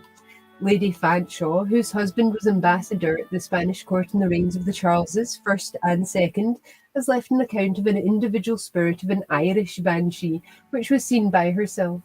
Being on a visit at the house of Lady Honora O'Brien, and having one night retired to rest, she was awakened about 1 o'clock by a noise outside one of the windows. She arose, withdrew the curtains, and beheld by the light of the moon a female figure leaning in through the open casement.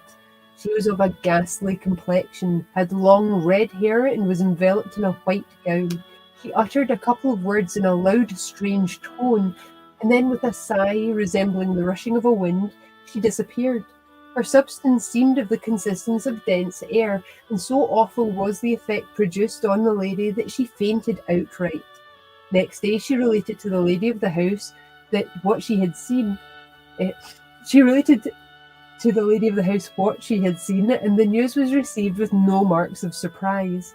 My cousin, said she, whose ancestors own this house, died at 2 o'clock this morning, and, as is the case with the rest of the family, the Banshee was heard wailing every night during his illness. The individual spirit who utters the keen for this branch of the O'Briens is supposed to be the ghost of a woman who was seduced and murdered in the garden of this very house by an ancestor of the gentleman who died this morning. He flung her body into the river under the window, so the voice and the appearance of this wailer cause more terror than those of other spirits, with whose grief there is no blending of revenge. We have another poem. This is from the Ardrossan and Saltcoats Herald for the 22nd of June 1872, and again it's literally just entitled The Banshee. Oh, cold is the night, mother dearest, and sore is the pain at my breast. The darkness is gathering o'er me, and soon will this heart be at rest. For the voice of the Banshee is wailing for sorrow in me. And alas for the love I cherished, and the dear face I'll never more see. Oh, grieve not this bosom, Alana, oh, say not the Banshee is nigh. 'Tis an angel that calls thee, Alana, that calls my beloved to the sky, where the anthems of glory are swelling by the waves on yon emerald shore. Her beauty and love are unfading, and the Banshee will wail nevermore. Oh, soft chimes the bell, mother dearest, for the vespers I'll never more hear. Fare thee well, O my Desmond Maverney, to this sad, breaking heart ever dear. For the voice of the Banshee is wailing in sorrow for me, and alas for the love that I cherished, and the dear face I'll never more see. A lover lies mourning in anguish, all the joy of his manhood hath fled. As the bells of Our Lady are tolling, a sweet repose for the soul of the dead. All his wild, piercing cries unavailing, for she dwells in yon emerald shore. Her beauty and love are unfading, and the Banshee will wail nevermore. That's by James Smith. I like that one. And what have we got for still Banshee? I mean, I could put her up again, sure. Like, why not? Remind you of the Banshee. We have the Johnny Groat Journal for the 22nd of February 1877, The Death Knock. The death of Mr. Thomas Feast last Sunday afternoon at 4 o'clock has developed a singular circumstance in the history of his family, which illustrates dramatically the old Highland tradition of the Banshee or Banshee. Mr. Feast was born in the Isle of Aileigh, Cambridgeshire, England, 47 years ago, and came to this country when he was young, and has been living in Evansville about 23 years. He was a very intelligent man, it appears, of good education. It's blank for you? Oh no! Are you seeing it now? Sorry, Chris. Sorry, everybody. I can't see what yous are seeing, honestly. His wife was an Englishwoman, it seems, held to spiritualistic belief. Mrs. Feast's death, which occurred last summer, was preceded at midnight by a heavy, sudden knock on the front door, which aroused the entire family. Upon search being made, nobody was at the door, and in accordance with the warning from the other world, Mrs. Feast died next day. 3 weeks afterwards, her infant child died, and the same terrible warning was repeated at the same hour of the night. The death of his wife seemed to prey upon the heart of her husband, and he appears to have lost all desire or hope since then. Last Saturday afternoon, he had a sudden spell of spasm and came through it much weakened, but safely. Suddenly, in the middle of the night, there came a loud, hollow knock upon the street door, which aroused all of the family. His son George descended the stairs and opened the door, but nobody was without, and further examination revealed the fact that no one was passing in the streets. He went upstairs and told his father of this. A sudden change passed over the face of the doomed man, and he softly said, "Go to bed, George. It is the same knock." And at 4 o'clock it was discovered that he had glided quietly from life to death. There we go. For the Dundee Evening Telegraph for the 18th of September, Highland Superstition. There is a singular story connected with the death of Mr. McTavish, which at that time, when superstition was rife in the Highlands, caused great excitement and awe.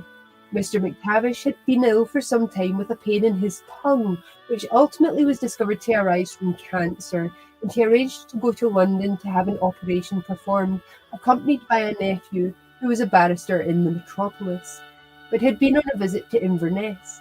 A journey to London was in those days a very serious undertaking, and the banker went first to pay a farewell visit to his cousins at Migavie in Stratherick, accompanied by Mr. Sandy McTavish, the town clerk, who was one of the Migavie family.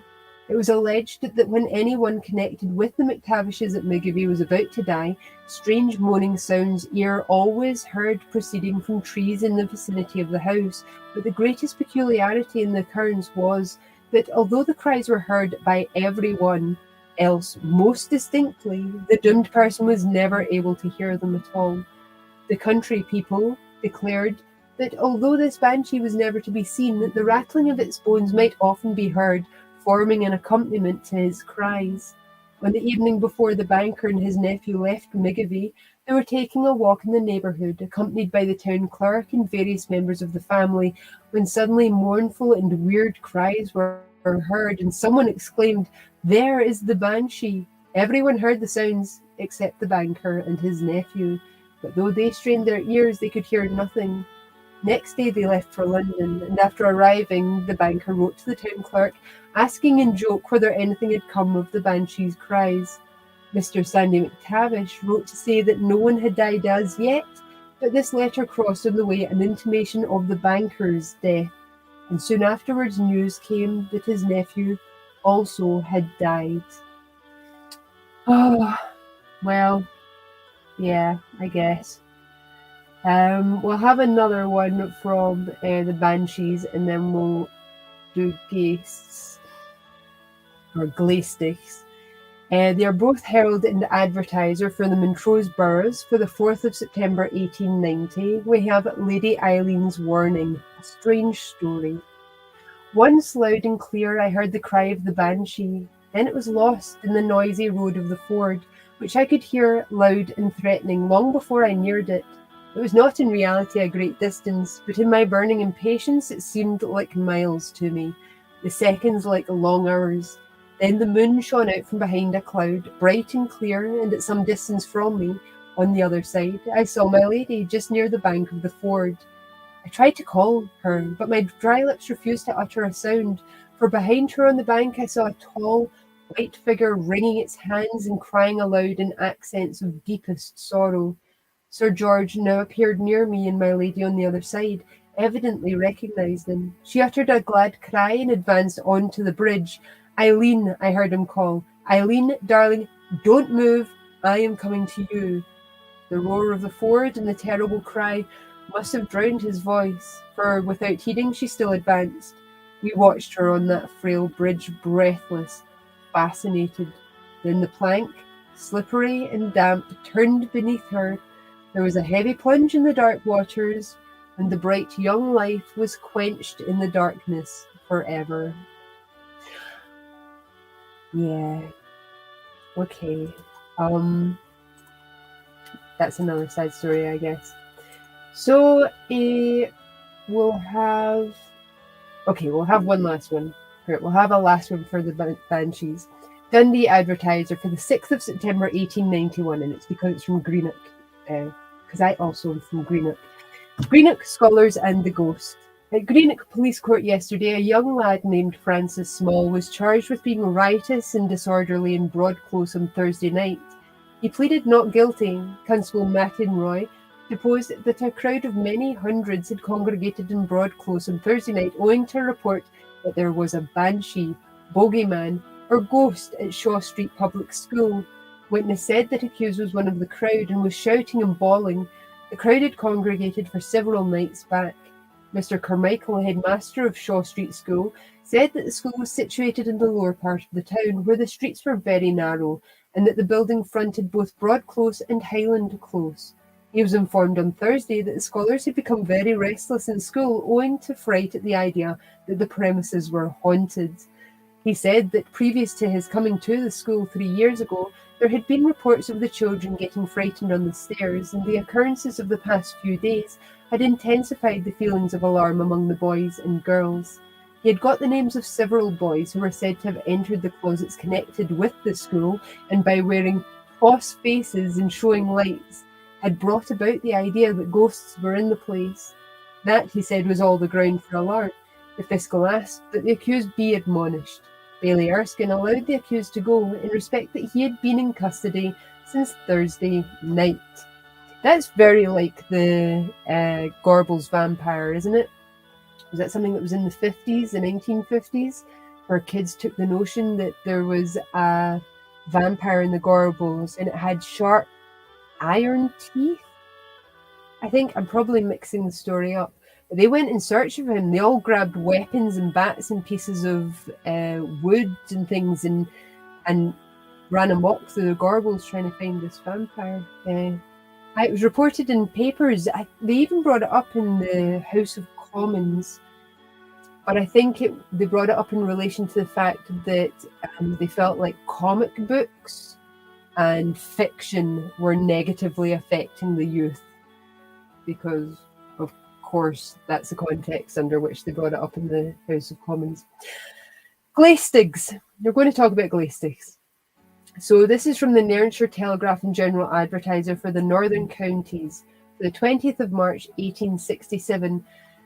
And glaistigs are strange things that don't seem to have a super lot of documentation.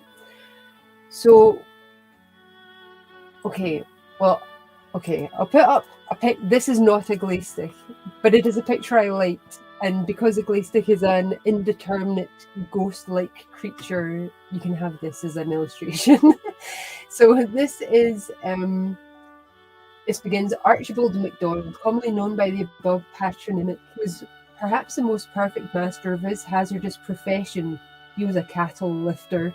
Of any who ever practised it, Archibald was by birth a gentleman and proprietor of a small estate in Argyllshire, which he, however, lost early in life. Availing himself of the credulity of his countrymen, he pretended to hold frequent intercourse with a spirit or genie, still much distinguished in the West Highlands under the appellation of glaistig.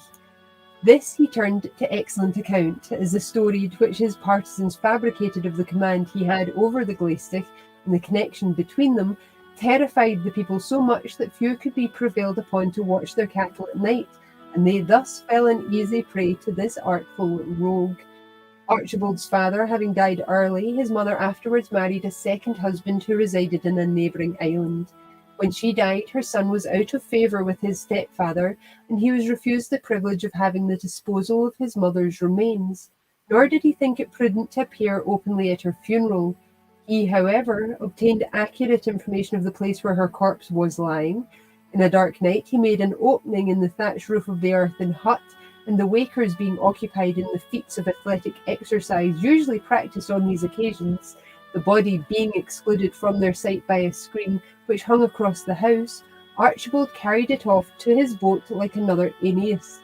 He also got possession of the stock of whisky intended for the occasion, as it lay in the same place, thus discharging the last duties of a pious son with little expense to himself. Maybe little expense, but that's some amount of hassle. Yeah, oh well. he did what he needed to. So from the Inverness Courier for the 9th of April 1874, we have an article entitled Nether Lochaber. The following poem, or fragment rather of a poem as it appears to us, was repeated to us a few months ago as Captain Campbell's composition, but it is manifestly of a date long anterior to Paranormal's time, or even that of his father or grandfather before him. Such a poem was likely to be a favourite with so famous a hunter as he was, and hearing him often repeat it, and being well known that he could, and frequently did, compose some excellent poetry himself, it was the most natural thing in the world that the people of Appin and Lochaber should attribute to him the authorship of this piece also. The truth is that the fragment given below, which was taken down from the recitation of the late John MacGregor Corrin, a fine old Highlander only recently deceased, bears the clearest internal evidence of being at least several centuries old. It must have been composed, if not before the invention of gunpowder, at least before the time when guns and gunpowder came into general use in the Highlands, for the hunter-bard mentions the bow and arrows, with the indispensable hunting spear as his only weapons of the chase. This, of itself, would seem to throw back the poem to a date at least 300 years before Captain Campbell's time, while many of the words used being long since obsolete, and the archaic turn of phrase in more than one verse, point very unmistakably, we think, to an equally remote period. The reader, however, shall judge for himself. The argument of the poem, as we interpret it, may be stated thus.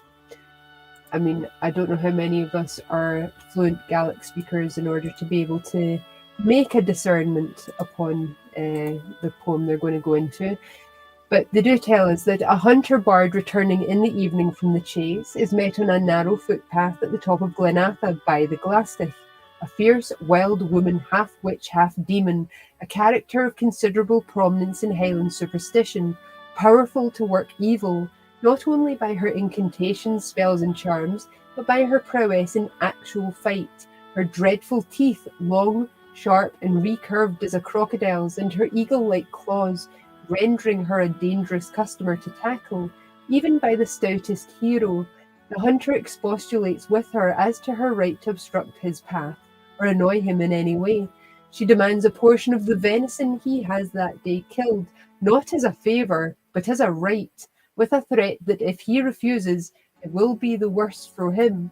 He does refuse, however, and emphatically tells her that she shall not have as much as the picking of the teeth of the dead stag.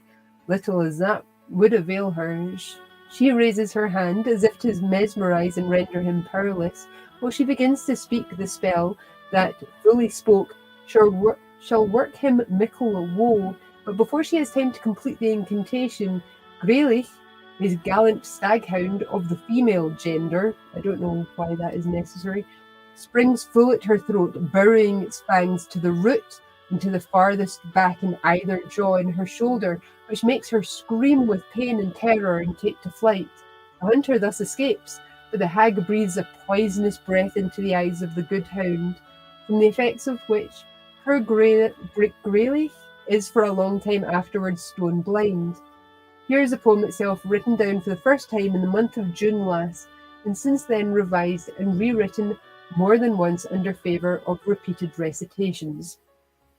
I am not going to attempt this poem. I'm not going to attempt, because it's long and it's Gaelic, and I'm not a Gaelic speaker. I would be insulting many of the people out there if I were to do such a thing. So I'm not. But all of this info is going to be in a post that can be referred to after we're done here. So you can have a look at it if you're a Gaelic speaker and see what you think of it. We do have it in English. So, to secure, if possible, the interest of the mere English reader in a very old and curious fragment that has interested ourselves extremely, we have thrown it into the form following. It is more of a paraphrase, however, than an exact and literal word-for-word translation, and although it is very likely that our excellent friend, Mr. John F. Campbell, we've had excerpts from his popular tales previously in this stream, of Leithner na Féin fame, I'm sorry, Gaelic speakers, I'm sorry, and others may be down upon us, Veit Armis, poker and tongs, because of the unilateralness of our rendering. We must just grin and bear it. Our object is simply to give the non-Gallic reader some idea of the style and manner and curious turns of phrase in the original. As for the rest, it is quite as literal as the Homer of Pope, the Virgil of Dryden, or any of the score of our Horaces in English verse that come in your way. A plain prose translation would have been an easy matter, but it would have lacked what artists call effectiveness. We prefer our own jingle. Jingle is spelt Gingle, which I think I prefer to the more Christmassy J jingle. So we have the Wild Woman of Glenatha. Okay, and we've got an interesting Celtic picture to go along with this, that's a sentient satyr horned creature. Bagpipe creature. One evening as I bent my homeward way from forest chase, 'twas pleasant pastime then, in full man's strength, to hunt the wary stag. The foul witch woman met me in the glen. I was alone, I bore my bow and quiver, and my good ashen brazen-pointed spear.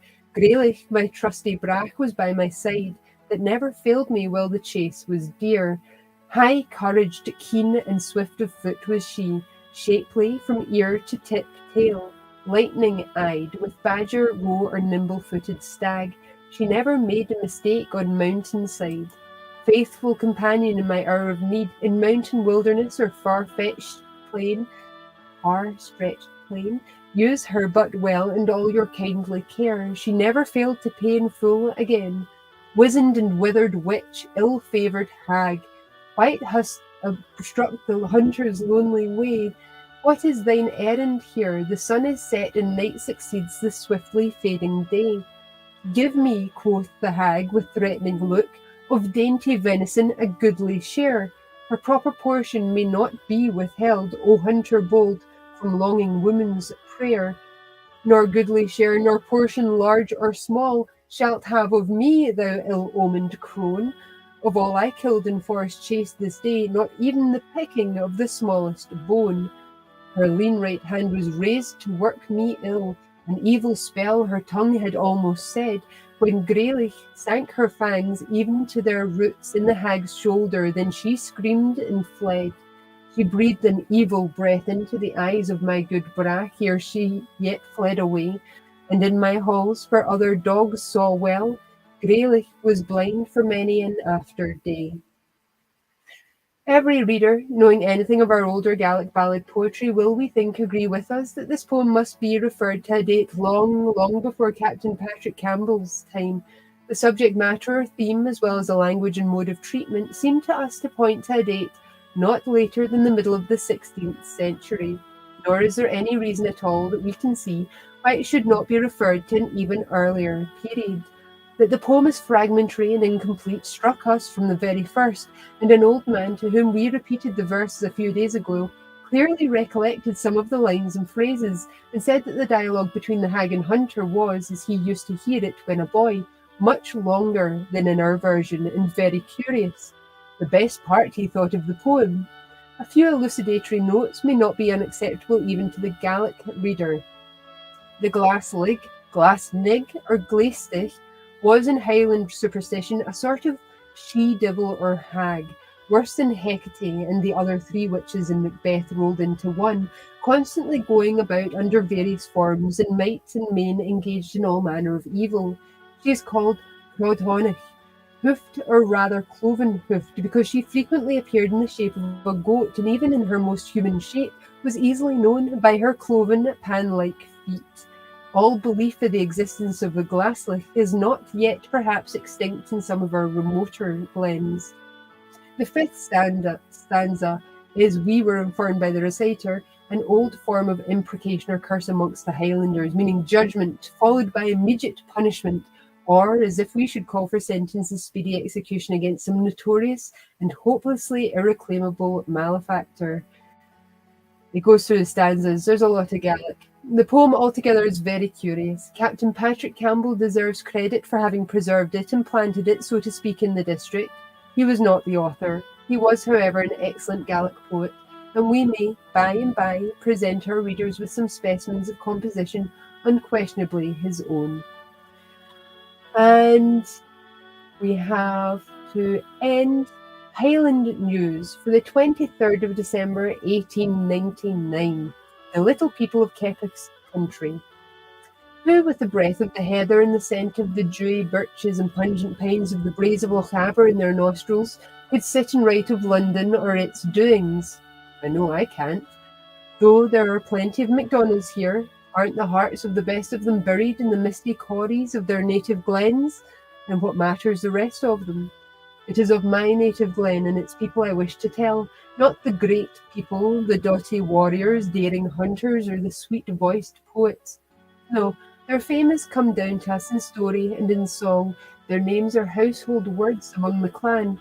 But who knows of the little people that live in the knolls and in the burn, in the lakes and in the tarn? The Dean Sith, the Dean She. Oh, I don't know. Something similar to that. The Glaistich, the Urisk, the Balkans, that are as much children of the clan as the songs and the legends, the poetry and romance that have grown with the heather on the braes, and will live as long as Clondovnil, Clandonald, and the Gaelic inhabit the glens and no longer. It is not the men of yesterday who have trekked into the heart of Lochaber with their lowland ways and tongues to fill the places of better men, who can tell you. What do they know of what is only told in whispers of sweetest Gaelic, and that only to those who are flesh of their flesh and bone of their bone? I heard, sitting by the glow of the peat fires in my clansmen's dwellings, as I watched the blue smoke curling in elfin forms around the blackened Slavrith, and vanishing into the blackness above. Perhaps some scattered sons of Lochaber may read about these friends of his childhood and tell the pretty stories about each which cannot be written here. We have a female demon, Scottish female demon. An energetic little sprite was the Glaistich, caught by young Kennedy of Leanochen, who built for him in a single night a moated fortified castle on the moor at the price of her freedom. But with the witchery of her race, she tried to carry him off with his castle to Fairyland. However, other kind fairies had provided him with counter charms, which defeated her evil intentions, and she went off in a blue flame over the shoulder of Finniskig, leaving behind her the curse which left the hearth of Leanochen desolate. But one I know has left, Glaistich, or Seath. Is that she? I don't know. Takarin or Urusk, whatever it may be, for its mission no longer lies there. The white grey bird that never failed to sit in the windowsill of the Keppoch, who was doomed to die. That is the only child of Lochaber that I never wish to see again. So, we're like 3 hours, 25 minutes in. That's not bad. I would say that we're done, that I have come to an end of my telling of stories and anecdotes and articles, etc. I hope that everyone enjoyed it or got something out of it, and we're at least able to catch a couple of the stories, if not more than a few, along with the Zara girl who kept popping up and disturbing the peace every so often.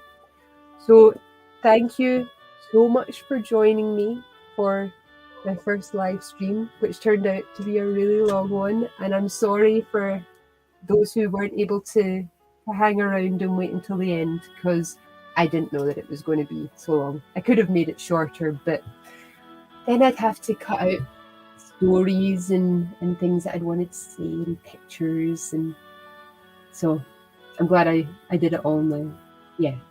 So it will be posted in a post that can be referred to later for those that want to check on whatever they want to check on, and or maybe read any of the stories again. Check my pronunciation on various. So thank you so much. I really appreciated you joining me. I'm glad I wasn't alone for it. Thank you. And we will see you later from a Zara cat as well. Who's sitting on my mouse. I will see you all later. Bye.